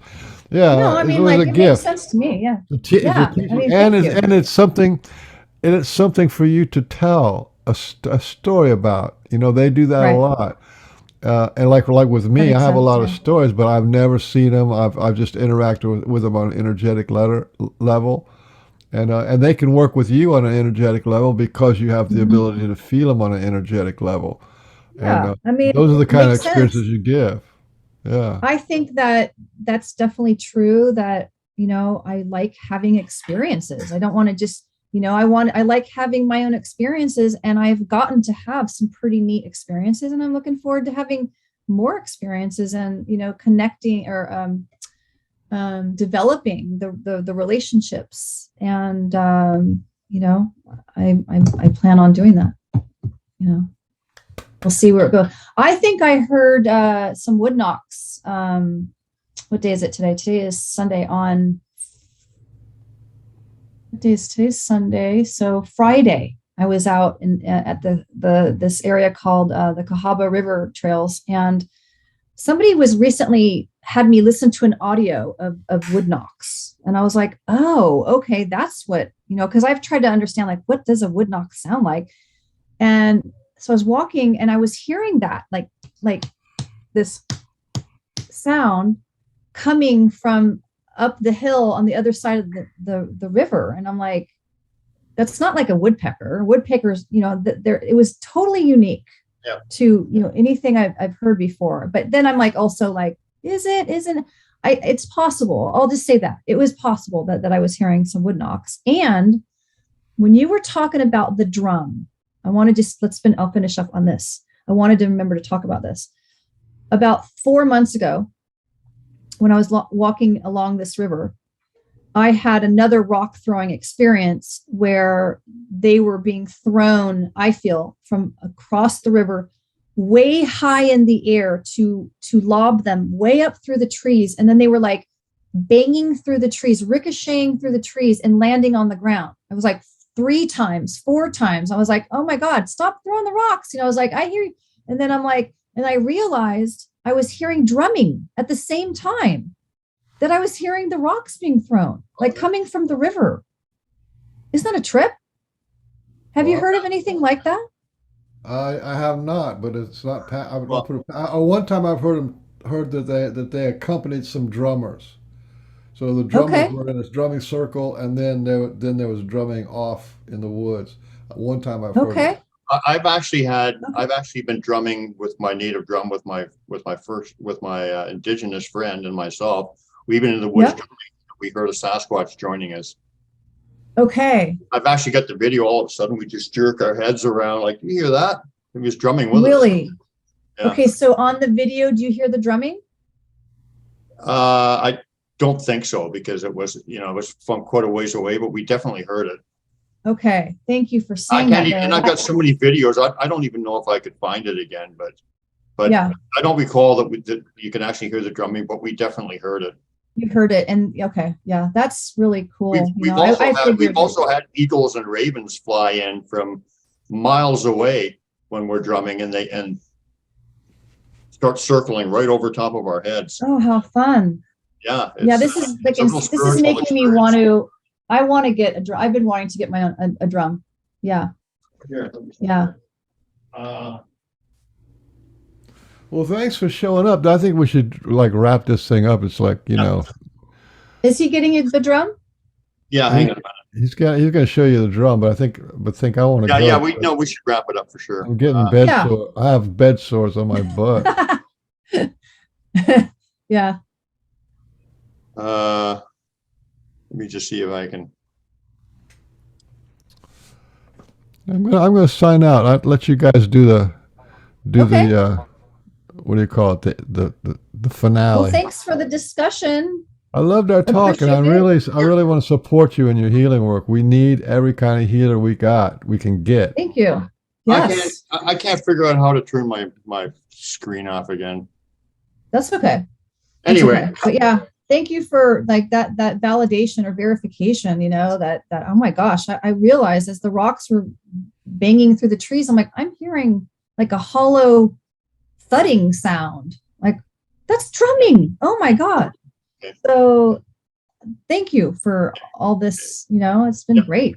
Yeah, we'll stay in touch, and we'll have you on a panel show or something, or have you back on. So on behalf of Fort Cunningham and the world's handsomest man, Frank Oliver Beans, this has been the Pork and Bean Show. Thank you, Tricia Brown, for coming and joining us and sharing all your beautiful energy and your experiences and thoughts and stories. And thank you. We'll see you all next time. Thanks everybody for showing up, and talk to you later. Bye. I'm not like everybody else. I'm not like everybody else. I'm not like everybody else.